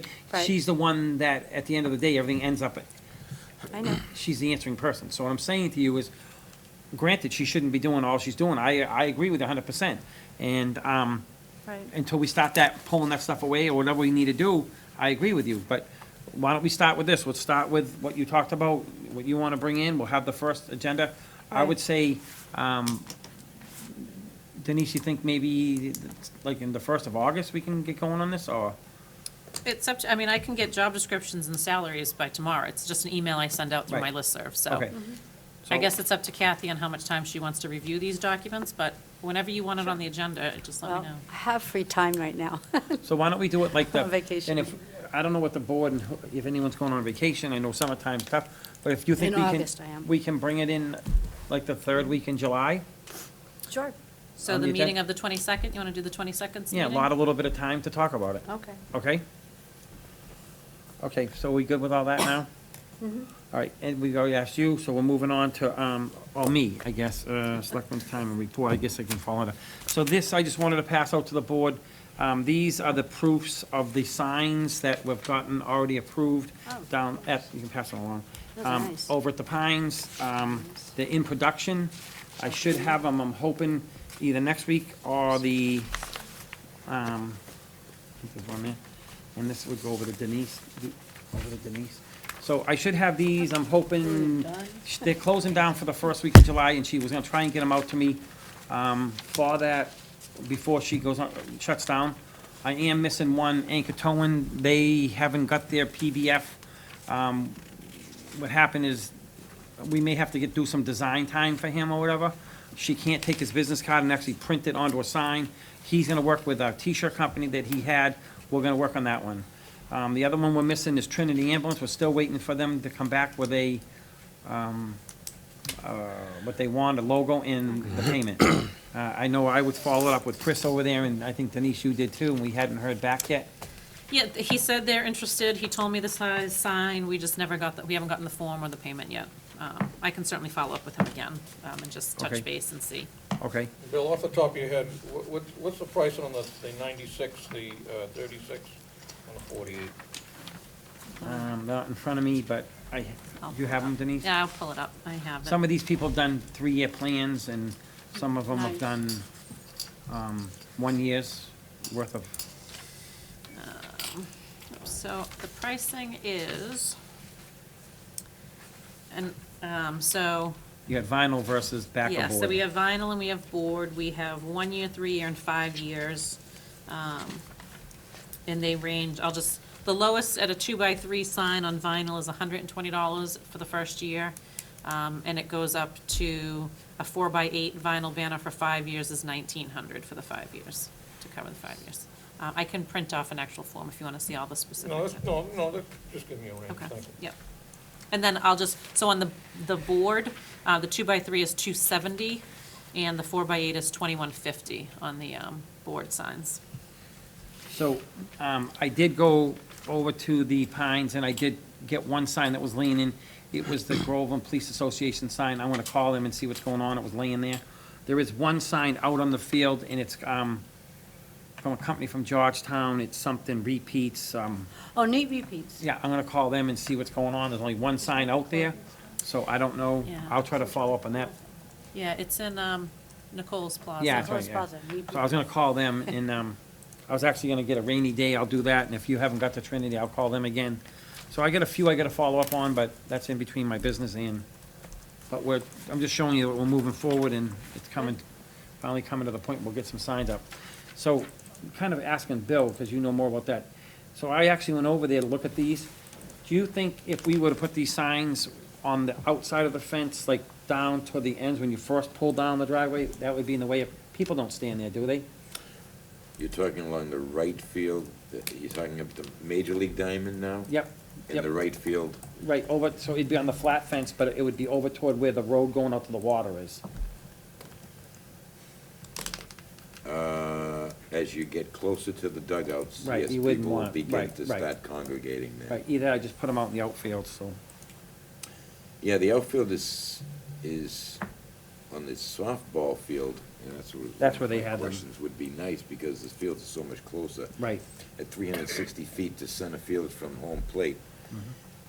If you don't have a big sign, Right, that's what I'm you're not saying. gonna make that impact. And I went out there yesterday and looked at it, and, it looks like these signs will be fine on that field, but maybe the bigger signs would be better on the other field, but, You do want to be careful of a sign, direct center field, that might interfere with the pitcher and the batter. They're in direct center field, might obstruct the pitch coming in, so that, you might want to take a look at that. You don't want anything white. Something like this with background of white would stick out. You don't want anything white that the okay. ball would hide. Well, I mean, I can put The other it- thing is, you don't wanna, I don't think you want to put a sign so big on those fences either, where you obstruct Right, the view right, of right. the patrols as they Right. come through either. Right. All right, well, when they get here, I'll figure that out. When are you gonna place them? Are they gonna be this year, or? is Oh, it yeah, gonna be no, for I should next have spring? them, I'm hoping next week, like I said, the 1st of July, the first week in July, they shut down for their vacation, but she was gonna try and get these ones to me before she goes on vacation. They're in production right now, so she said, and that was as of Thursday of last week. So like I said, she was hoping sometime before they go on vacation, July 1st. Okay. So, I should have them. Okay, and I think that was it for me on Selectmen time, Selectmen reports. Anyone else have anything else? Are we good with that? Go ahead, Bill. If it's selectmen time and not reports, are we combining the two now? Yes. Okay, then I do have something. The toilets down the Pines, they look fantastic. When are we gonna see the inside? When we figure out plans for them, Okay, what kind of plans do we need now? locking, unlocking, and cleaning. Is there some kind of electronics, I mean, it seems like they have everything nowadays, that we can lock and unlock via a phone app? We've talked about that. I think some of our concern is security. You don't want them to lock if they're not being checked, if someone's inside. You'd have to put a different door on with the mechanism to still be able to get out if you're inside, which would then change the hardware that's over there currently. And like I said, security's kind of an issue for us with both So- locking and unlocking. So are they done? Are the outside pieces on? Yes. To be honest, I don't know. Yes. Yeah, the number of people, including me, that have been fooled into walking over there and going, yeah, finally, and can't get in. But it honestly looks fantastic. So I don't know if you were in the meeting and missed this meeting, but, He wasn't. No, he wasn't here last meeting. okay, so I I was had. not here last okay. week. Again, I apologize to the board and everyone out there. I was I- celebrating my 30th wedding anniversary with my Oh, bride. good for you. It doesn't happen often So let me, nowadays, so. so what I had done is I had talked to the police chief. about locking them, because he felt that if they had someone else go down there and lock them for security reasons, God forbid someone's in there, or kids are in there drinking and carrying on, that someone could go in there and lock them, it could cause problems. So he said he would be willing to go down there and have his men, when they go do their patrol, to lock them. His men are not in the business of going in and checking to see if there's messes and what have you in there. That was what he said he'd do. So we had talked about having our town janitor possibly go down when he came to work during the week to unlock them and check them for cleanliness, but then we got in a discussion that we don't really have anyone to clean them. Denise was gonna look at an outside company about getting a price on cleaning them, maybe every other day or whatever they need to be done. And then we have the problem on the weekends of getting them unlocked on the weekends. So that's where we kind of stood with that. So did you hear anything on the cleaning at all? I didn't. I've reached out to a couple companies, but no one's come in yet to tour them and give me a price. So the other option would be to see how it went, and maybe, you said that he has no time from here to go down there and clean them. Not that kind of time. We're not talking a quick 10 minutes. I mean, they're public facilities. It's gonna take a while to clean those. How many toilets are there? There's 2 in each. So there's 4 toilets? I don't know, I mean, so I think a lot of money to invest to sit there and to sit here and Right. argue over and figure out and what have, we gotta figure something out, I mean, Well- somehow. There's no money budgeted for this cleaning. I mean, is there fees being paid by the, I thought that they're supposed to pay fees that would help keep this whole thing going. We're kind of like pay toilet fees? Those No, have never the use been- of the fields. I thought, doesn't Washington Park take care of everything or not? They pay for their lights, right? Washington Park pretty much is self-sustaining. We cut the grass over there, they maintain everything else. Same with Shanahan. We cut the grass, they pretty much maintain everything else. But No this one is- is paying us fees for the pines. We're Right, still but- using the existing money that we sold from the sand to do maintenance down there. And many- now we're generating revenue from the signs, but that's it. How many hours does the custodian currently work? 40. He works 40. So some of the money we could find to clean it could be offset by the 2 porta rentals we have down there now. Once they go away, Right, but it's $190 a month. We're not saving that much money. It's probably gonna cost that per day to clean. You're probably talking $500 a week to clean with the cleaning company. A cleaning company, and that's what I thought originally when we talked about it, I knew it wasn't gonna be cheap. So what's cheaper, to pay him a few hours overtime, or pay $500 a month for? Yeah, but then overtime again, it's how many times a week is he cleaning? We don't know till we start using them. He's working That's the 9 to problem. 5 already. Right.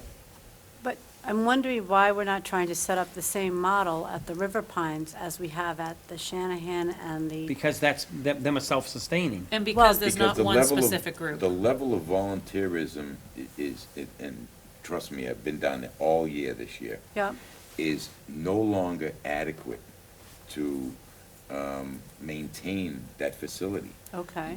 What you have is, at Shanahan and Washington, you have a unique dynamic, and that's a lot of young children who bring a lot of parents, so there's a tremendous amount of volunteerism. Okay. What happens, though, is they age, they begin to drop out of the programs, baseball and softball, Yeah. they begin to find other interests, and the amount of players as well as the amount of volunteers naturally begins to subside at an exponential level. So right now, as I look at the volunteers down there, Yeah. it's not sustainable for much longer, because I know who's down there, and their kids are going to age out soon. And then, because it's so heavily dependent on volunteerism, we need to find a solution that's more permanent, Right. more dynamic. And that's Or what- else, this, right? well, that's part of the solution, but I'm talking more of, who takes care of the fields? Who's going to, I'm down there, John Stark is down there, Yeah. a couple of us are down there, Dan Stewart, 3-4 nights a week, raking the fields. I had Denise buy 6-7 rakes and some brooms so we could Can I- better, yeah, maintain the fields, but it's Right. really heavily So if it's not gonna be volunteerism. volunteerism, then there needs to be like a revolving from people that are, like, we have the boat ramp fee, and I think part of that should be now directed towards the whole facility. And, I think it's something we're gonna have to build. This year, I think we're gonna try and get these bathrooms cleaned somehow. But I think going forward, you're going to need a sustainable revolving account, which means there's going to have to be, I paid fees for all of my kids to play different sports all the time. I mean, that's what you do because that's what keeps it going. Go ahead, Denise. I just want to say the difference between, Washington, Shanahan, and the Pines is Washington is GBL only. The Pines is GYS only. I'm sorry, Shanahan. The Pines, we have football, we have lacrosse, we have Right. baseball, we have softball, we have Pentucket, we have the crew team. You don't have one entity. Getting back to the unique dynamic of Correct. Shanahan and Washington. But- as opposed to the- But the So- taxpayer shouldn't pick this up. It should be fees from all of these groups. And I agree. agree, So- but I disagree. I think the boat revenue, a portion should go towards the bathrooms. It should not go to maintaining the fields. No, the bathrooms, I agree. So what I'm saying is, I know Ed wants to talk, but what I'm saying is, everyone's looking to work, maybe there's a janitor out there that works at a school, that if we put the job title out there, but we don't even know how many times a week that bathroom needs to be cleaned, it's not open, so we don't know. So it could be every other day, or it could be, if someone goes in and has a problem, it could be that day, it could be they had a problem and it has to be cleaned up that day. So, are we better off having someone go by there and check it every day? Do we hire maybe a person, advertise the job? I mean, my whole thing is we've spent a lot of money on this, we've been Right. going over this over and over and over. It's time, it's done. I think we gotta get this online. And that's just, you know what I mean? And I agree with what Kathy's saying. We gotta have money, but it's new. We gotta make it work. Somehow, we've gotta get this working, we gotta figure it Right. out. It's a trial, if it's a trial basis to get them open, but we can't open them until we can get someone in place to make sure they're cleaned. Ed, I know you But wanted to like talk. porta potties don't get cleaned every day, right? The They portable. probably clean them, I don't know, I didn't. Typically, once a week, they'll come by, Right, suck that right. out. But if clean there's a them out. mess in there, it's gonna stay in there. If someone went in there and messed them, they're gonna stay in there till they come the next week, trust me, I know. I have them on construction sites, they don't come back and clean them, believe me.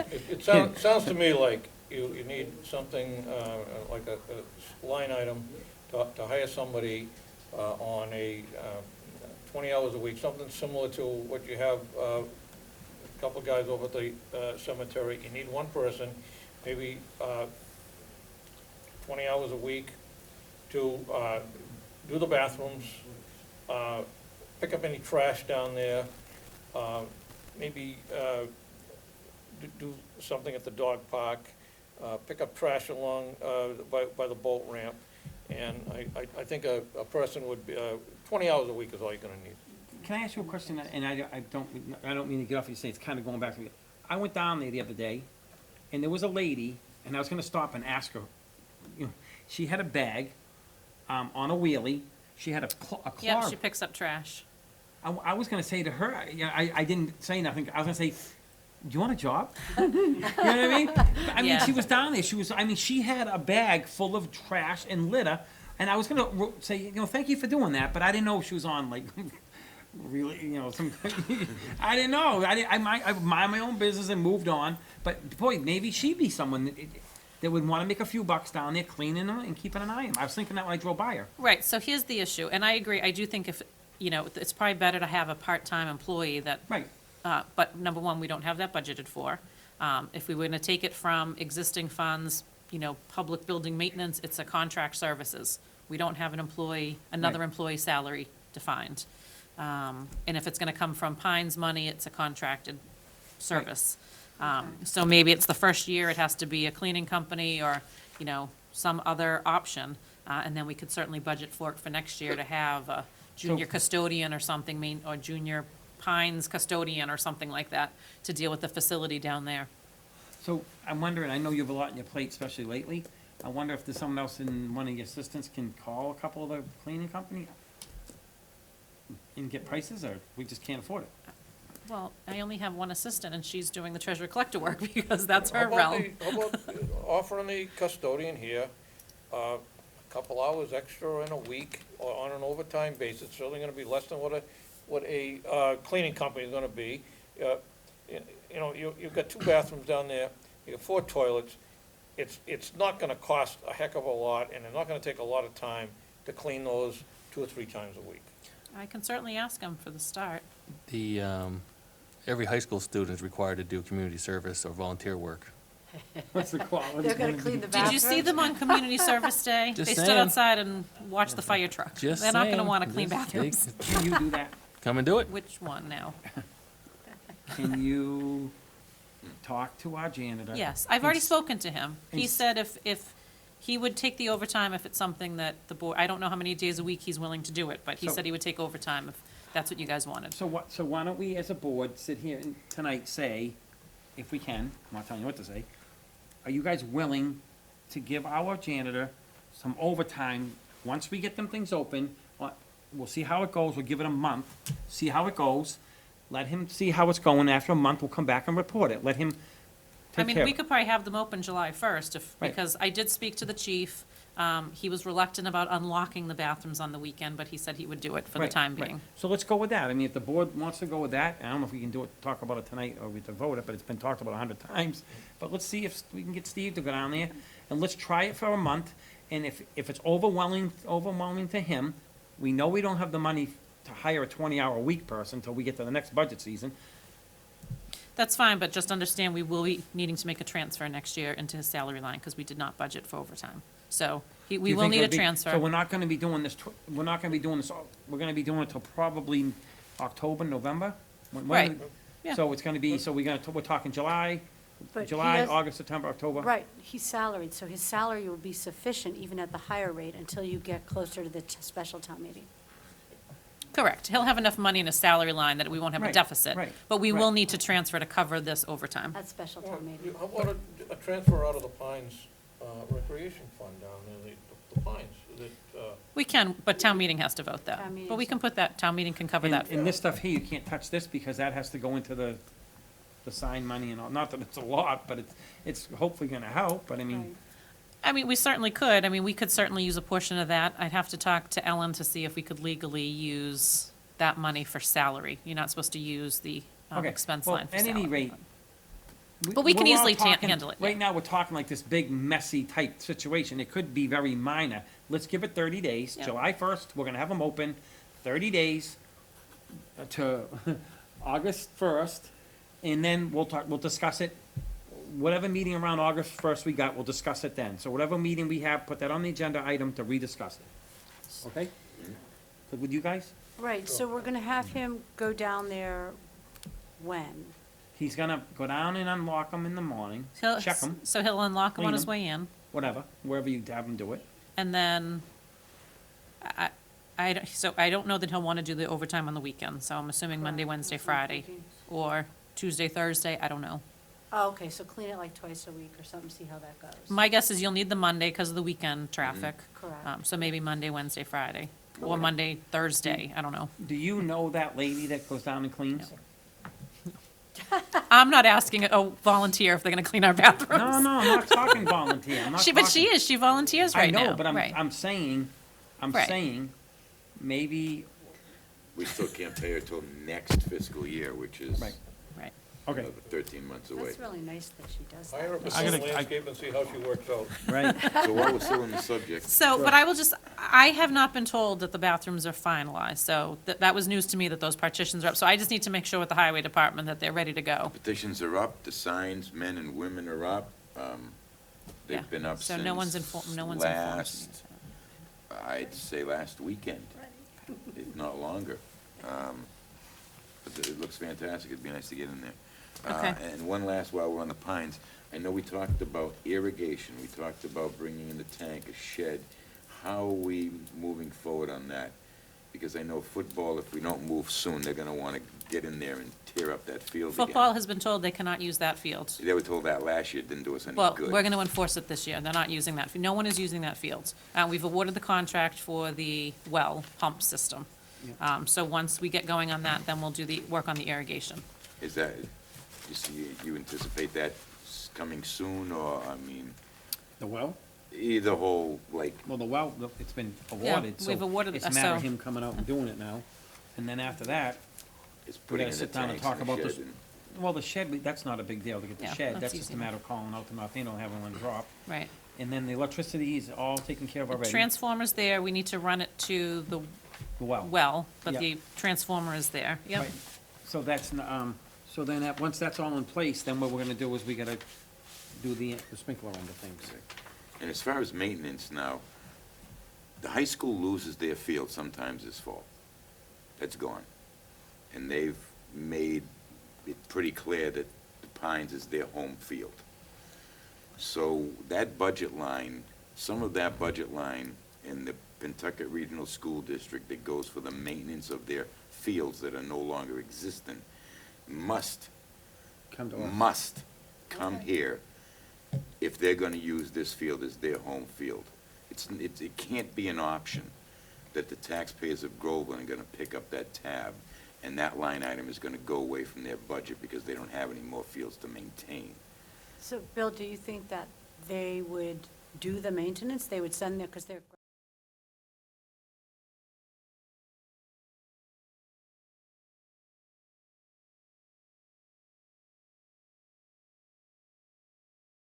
In Merrimack, if you don't, you only have 2 okay, Major League Baseball fields. okay. So, yes, as far as I can see, they're going to have to step up to the plate and contribute something to the care of all, not just the Pines, but if they're gonna use Pipes Dave and Stevens for JV or practice or varsity or whatever, it's not going to be an option that, we'll see what we can do.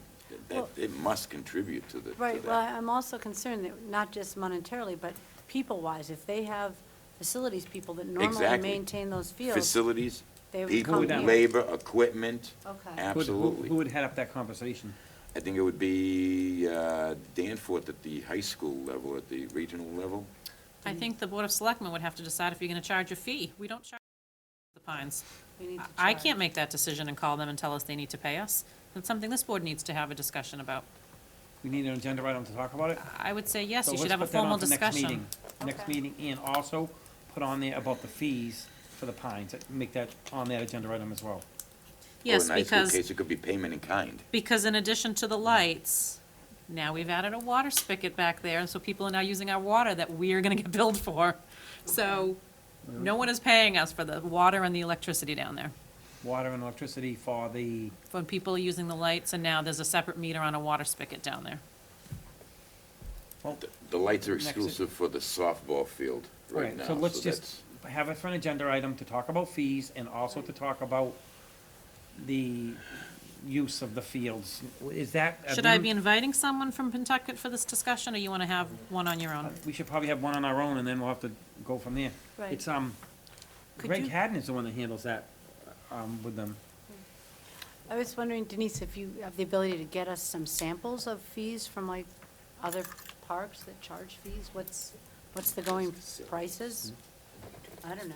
I'm not familiar with it. My kids don't play. It might be a decent idea to get, maybe the athletic director to see what their intention is. If those fields, they're gonna lose those fields, if they're gonna need them for games, if they're gonna need them every day for practice, see what their intention is. I'm sure that that's something that they've already thought of, and, Yeah, but if they've thought of it, they just can't come walking in here and saying, we're taking your field. well, I can't see them using the Pine for home games, for football. No, they've already trying to reach out to Trinity across the bridge to see if they can use that for their home field, but I'm not sure how But that's. they may need practice facilities, so, we should get Well, an it's gonna be a lot idea. more wear and tear if they're gonna be on it, so it's gonna really, They can't use that field for football practice. no, I'm saying even to use the baseball. Yeah, yeah. Well, there will be more if you lose a field, for sure. All right, so we have that all under control, so we're gonna, anything else, Bill? No, I'm good, thank you. Mike, you were good with everything? What about that cricket? Is that going on the next agenda? It's on your correspondence, you'd have to add it to an agenda if you want. So are we gonna have cricket on the agenda? I think we should Why add not? that. We haven't got to that yet. I think it's Oh. worthwhile. Your agenda confuses me, so this is our time to put the next agenda together, right? Yeah, but we already have that in correspondence, so we can, Yes, so I think Kathy wants to bump it from correspondence to an agenda item. For I next agree. agenda. I So- agree. So do we have enough room to put it on for next agenda? Yeah, we don't have, I mean, well, so one thing we need to talk about, which we had tentative for next meeting, was the Personnel Advisory Board. So they were supposed to be coming in to, I don't wanna move that, I think that's something that they've Okay. worked on, I don't wanna move it, so, I mean, cricket's not gonna be a lot. yeah, no, but I'm just thinking we're adding these things, so I'm assuming that personnel thing might take a while. So, do you think we can fit the cricket in after? Yeah, I mean, we can fit it in, I don't know how much time you guys want to spend on it. I'll put it on the agenda. It's not that, confusing. And then as we if can talk go about. over it. No, I mean, that'd be a 15-minute conversation. Right. but Yeah, I'm we should hoping be it's on pretty there. quick. The gentleman wanted to be, Oh, wait, Mike, you told me he was away until July 22nd. He Yeah, couldn't but we make can it- have the conversation about it and then put it on the following agenda for. Okay, so he couldn't make the next meeting. You I think talked he to said him. whoever he was talking about was gonna be gone, but we could have a quick conversation about it next meeting and then invite them to come in the end of July-ish. That's why I think the next meeting would be quick conversation about it. Okay. Yeah, I can't believe it'd be more than, okay, so we have that on there, okay. All right, so is everyone good? Okay. On the personnel thing, just, I don't want to violate how you guys do things, but I made a considerable number of notes on it, and I didn't know if, do you share that to them, like in between meetings, or do you want me to wait till the meeting? I don't want to tie up a lot of time if you guys can review. I have some pretty serious concerns about that, those recommendations. Yep. And Well, it might be I think worthwhile. what for I was the- thinking For, is it I- might, I was just, it might be worthwhile for the committee to see what I'm pointing at and asking for information before they get here. Mhm. Okay. But if, you having the committee come in next meeting, the next meeting? We can, yes. I've spoken to two of them about coming in. Okay, so can Kathy give us the paperwork that she has through you? I gave it to you. Yeah, I think she's more concerned with the Personnel Advisory Board getting the documentation and her Two. questions. Why can't she send it to her? That's I don't what- know. I think that's what she's I'm trying to asking. figure out how you guys do things. Yeah, I keep messing sure, up your I mean, order. you can, I would think you could, I don't have a problem with it. Well, I don't send to all of you because I don't want to break the open meeting. No, I can add it to your agenda as correspondence as part of the discussion, Kathy's questions, but I will forward it to them in advance. That's right, Ah, that's thank what I'm you. saying. Okay, thanks. Problem solved. Okay, I'm good. okay, are we good with everything in that? Right, old and unfinished business, I think we kind of went over that a little bit as we just talked about everything. Anyone have anything there? Fine. Okay. Good. Other items responsible, Reasonable. not responsibly interested at this time of posting, anything there? Okay. Finance director's time. I actually have a lot. Go ahead. So I want to start by giving the board an update. So last Thursday evening, myself, Chief Gillen, met with the first meeting of the Fire Chief Screening Committee, the modified committee. So it was Chief Dwyer from West Newbury, Chief Mitchell from Georgetown, and Chief Giovanacci, retired from Topsfield, now the Executive Director of the Essex County Fire Chiefs Association. We had received 11 resumes. We spent probably about 2 hours reviewing them and looking through the job description and the credentials. And at the end of that time, the three chiefs, Chief Gillen and I deferred to the three fire professionals, and they felt that there was not one qualified candidate in the bunch. Their feeling is, given the position here and what's happened over the last several years, it should be imperative that we have somebody with fire chief experience. They don't think it would be appropriate to have someone come in and, one, make this a training ground, and two, have someone come in that has less experience than the current employees of the fire department. And nobody had fire chief experience. There was a few with, or actually, I think one with deputy chief experience. But they said, judging by his resume, he has not been hands-on on any of the administrative side of the department. So they made some recommendations. I told them I would bring them back to this board. They felt, even though our job description says full-time, they feel it should state 40 hours minimum. They feel there should be a minimum number of hours, and that should be 40, as that's what full-time for that position is. If you'll recall, when we had those discussions, the board wanted to keep out the number of hours. They felt it should be in there. They do feel that the salary should be higher. I will tell you, the chief from Georgetown told me that, I forget if it's 4 or 6 years ago, he was hired at about $66,000, and his new contract is $99,000, because of the marketplace for fire chiefs. As I told this, what I do think it's around 90 where we should be based on the comps, but they do feel it was too low of a salary for a full-time chief. They felt if it was higher, we would attract qualified candidates. How much higher, did they say, how much higher? So we have it posted 65 to 75, and it really should be around 90. And then the final thing, which I thought of after we had posted the job, but they strongly recommend it, there should be a distance of where the candidates live in relation to Groveland. The Georgetown chief has in his contract, he must live within 30 minutes of town. We had resumes from all over the country, actually, and from neighboring states, and only one person actually put in their resume or in their letter that they would be willing to relocate. So they felt that that was important to post in advance, that, within 6 months, you must live within X amount of miles or distance from the town. How could you do the job and live far away? Well, but you couldn't, but we didn't clearly delineate that in the job No, description. but if someone's applying from Wyoming, they're not Right. going to do the job from Wyoming. I mean, Right, they'd well- be required to move somewhere near town, but Right. stating exactly 30 minutes would probably be appropriate. But like, we had Lakeville, Mass, I mean, I don't even know where that is, so I don't know how long it's gonna take someone to drive from Lakeville.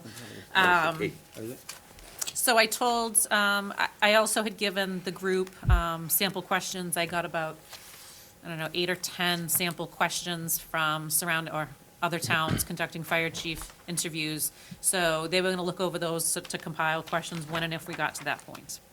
So I told them I would bring that information back to the board and then report back to them what we plan to do. I did speak with Chief York today. I spoke to him last week and let him know where things stood. I did speak to him again today. He was planning to be here this evening, but, so he's not sure if he wants to continue in that position. He will think about it, as the interim chief. So I'm not sure where that stands with him, but, he would certainly inform us of that. So that's where we stand with this position. Hey, can I ask something? Not continue as of when? When are we, to the end of the month, the end of the quarter? What are we thinking? I don't know, he just stated that he might not want to continue, because originally I said it might be around September, would be my best guess is when we would have somebody in place. Now it's sort of all up in the air. So if he decides by the end of June or July that he doesn't want to do it anymore, which is fine, we have to have a contingency plan in place for who's going to run the fire department Correct, until we do hire a full-time chief. correct. And either we appoint another interim fire chief, or we do something else where we have a public safety officer that oversees everything. Correct. You'd have to do something. See if he would, as of July 1st, see if he'll take additional compensation. We have the money in the budget for the fire chief, No. and not that you'd boost him up to full salary, but, see what his thoughts are on what he would take to stay on. But just keep in mind that anything we give him then comes away from the full-time position when we fill it. Right, but the way it was set up was as we were hoping as far as July 1st. So if you go through till November, now you've got that money sitting in that fund, and you're not gonna expend that. But that's where he's getting paid from. That's He what gets paid from the chief line. So Yeah, but anything that right we now, give it's- him, But until July 1st, it's at a lower salary. But see if you take additional compensation out of the 63 to 75, whatever it was, I can't remember, to stick around.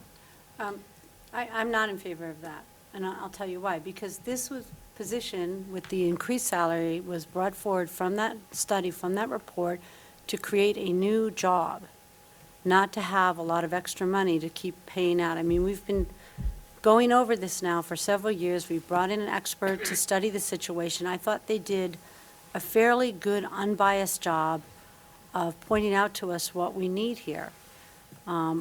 It's a really important department, the fire department, and I think that we need to get a professional in there so that we can, once again, have confidence in the budgets and the direction that this department is going. I have absolute confidence in the firemen and the firewomen that go on the calls. That's not what I'm concerned about. I'm concerned with the direction, the management of the budget, and the purchasing of the essential capital items, and that's where everything has been falling apart. I mean, they actually were going to recommend to push this town into an ambulance service. And that was the one thing the consultant report totally addressed. They said, absolutely not. You would cause a huge financial problem in the town if you ever went down that route. And see, I don't know these things. We need an expert fire chief that can set the direction and make the recommendations so that we have a fire department that's moving forward in a good place.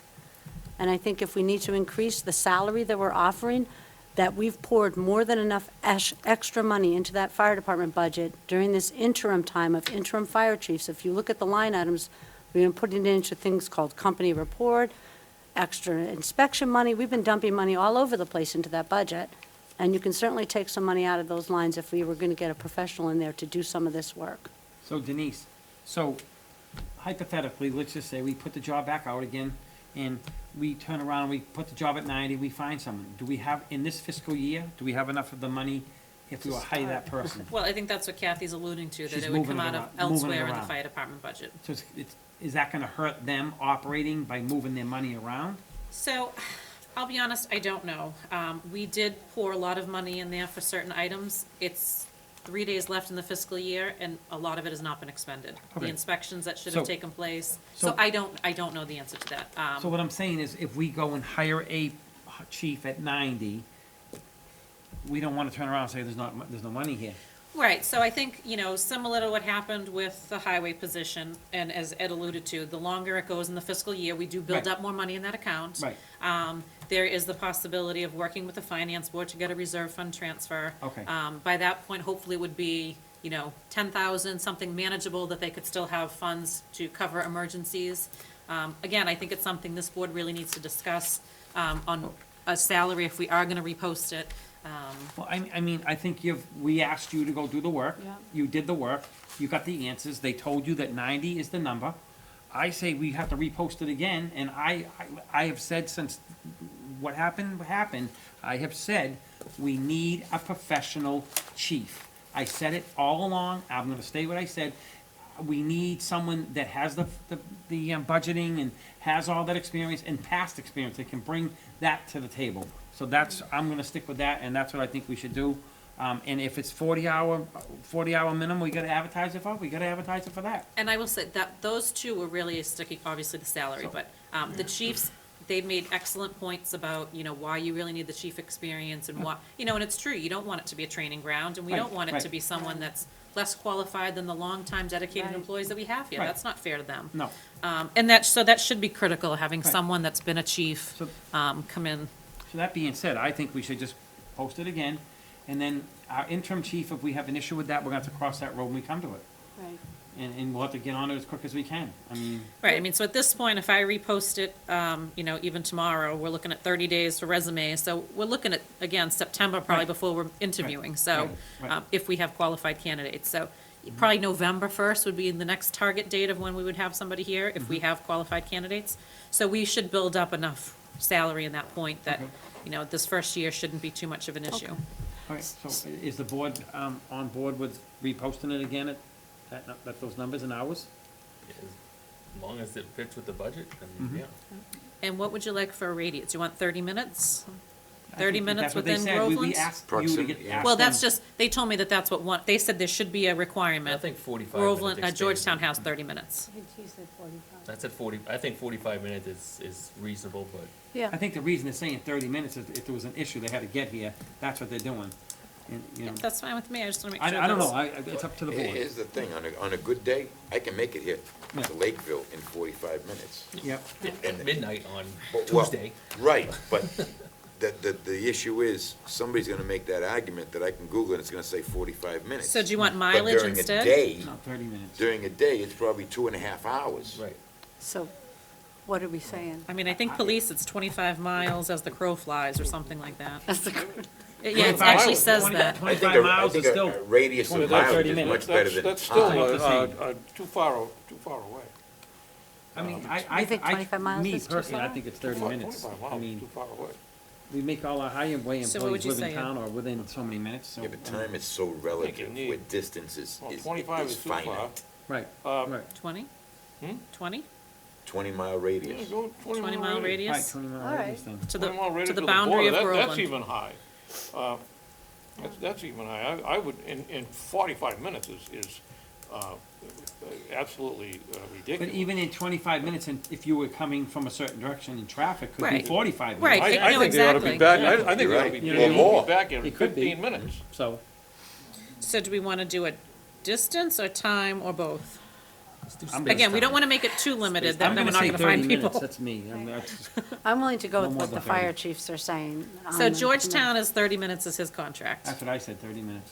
30 minutes in rush hour? Does it matter? Well, what we could say 30 minutes, but Ed, What to kind of your car point, drive? when you're in the final choosing, you can choose someone who's closer. When you got, Yeah. when you need the direction at the scene, especially off hours, Right. you need him there as fast as you can get him there. Right. I just think 30 minutes is way too long. 30 minutes, for God's sakes, you got Kittery, Maine. You can be Kittery, Maine to here in 30 minutes. If you drive fast. So what's the consensus then? Well, I think we ought to state another stipulation, must reside in the state of Massachusetts anyways, because to Fine. Selectman Watts' point, you can make Kittery, Maine in 30 minutes. Well, why Yeah, but then you're going to eliminate like the Plastow people, they're Right. pretty close. I don't mind in Hampshire. Well, what if the bridge is up? Are we counting that too? I mean, Can I just ask a question? know where we go. Can we get the candidates, get them in, see what, Yes and no. The chiefs recommended this be in there so they know in advance if they're going to have to Right. move. So they're not going to bother applying if they have to Right, live right. within so many distance, Right. within 6 months. I So think- it might 30 eliminate. minutes is a half an hour. Why don't we recommend the 30 minutes for the posting, but when we're interviewing, we can be a little more specific about how fast we want them here? Right? This is just to get applicants in. Okay, so within 6 months, they must live within 30 minutes of the town. Yeah. That's what we're doing? And we're going to adopt all the other recommendations, must have fire chief experience. Yeah. Those are already in there, so that's already in our job description.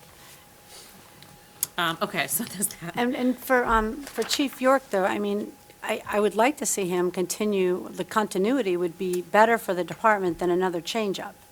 And so he's being paid to do what he can with the hours that he can give. We're not asking a lot of hours from him, but, obviously, if he feels it's not working out, we need to know that sooner versus later. I would prefer to see the continuity of the same interim chief to when we bring in the new person, but, that's up to him as to whether he feels it's not worth it anymore. I don't know. But Yeah. if I was Mr. York, and I was sitting in that position, and we're up here talking about 90,000, I'm gonna turn around and say, I don't wanna do this no more, because I'm doing a job that someone's gonna get paid 90 grand for. So But that's, but yes, No, he's he's really not. not. He's Really not not. doing the No, full-time job. He's not. right. Well, type thing, that's all. He's doing it, but he's not here 40 hours a week to Oh, be, okay. you know, Okay, I to see. respond All to right, I get what you're saying. residents All and right. things. He's doing it around his work schedule, which Okay, all right, he's I got what you're going saying. way over and above, but he's All right. not doing the full-time job Okay. currently, or he will not be. The ZBA may need a member for July 10th, specifically for 929, 931 Salem Street, the drive-through hearing. As of tomorrow, I'm going to put out a press release looking for all the boards and committees now that we've made our appointments tonight, with any vacancies, to see if there's someone willing to step up. But if they don't have somebody, I'll wait till the meeting of the 8th, so if you all can think about it.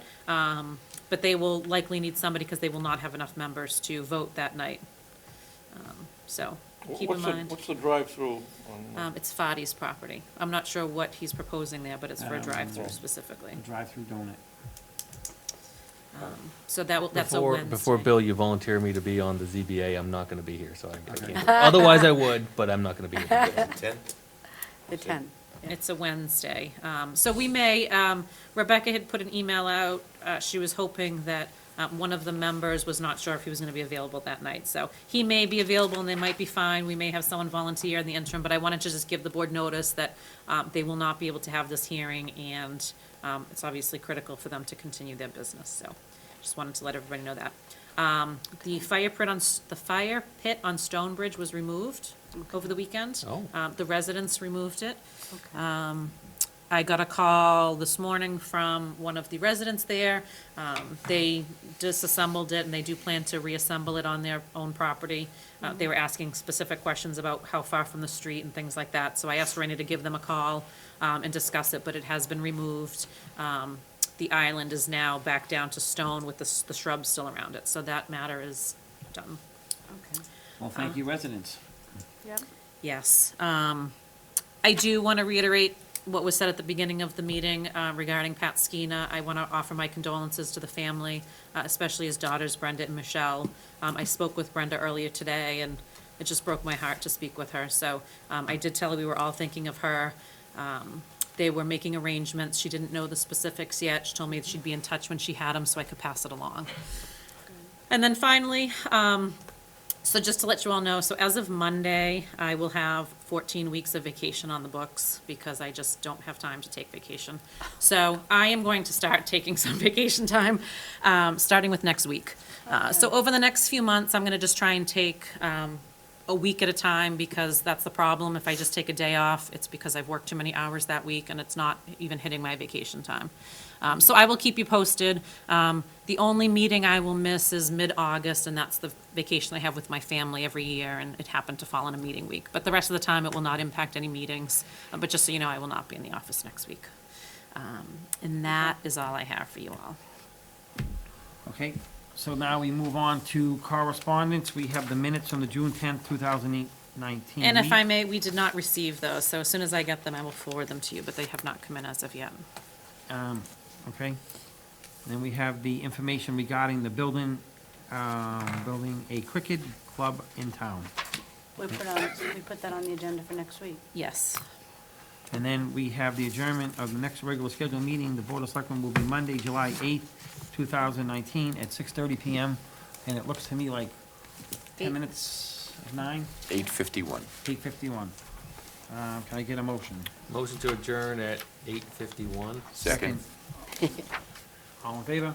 Okay.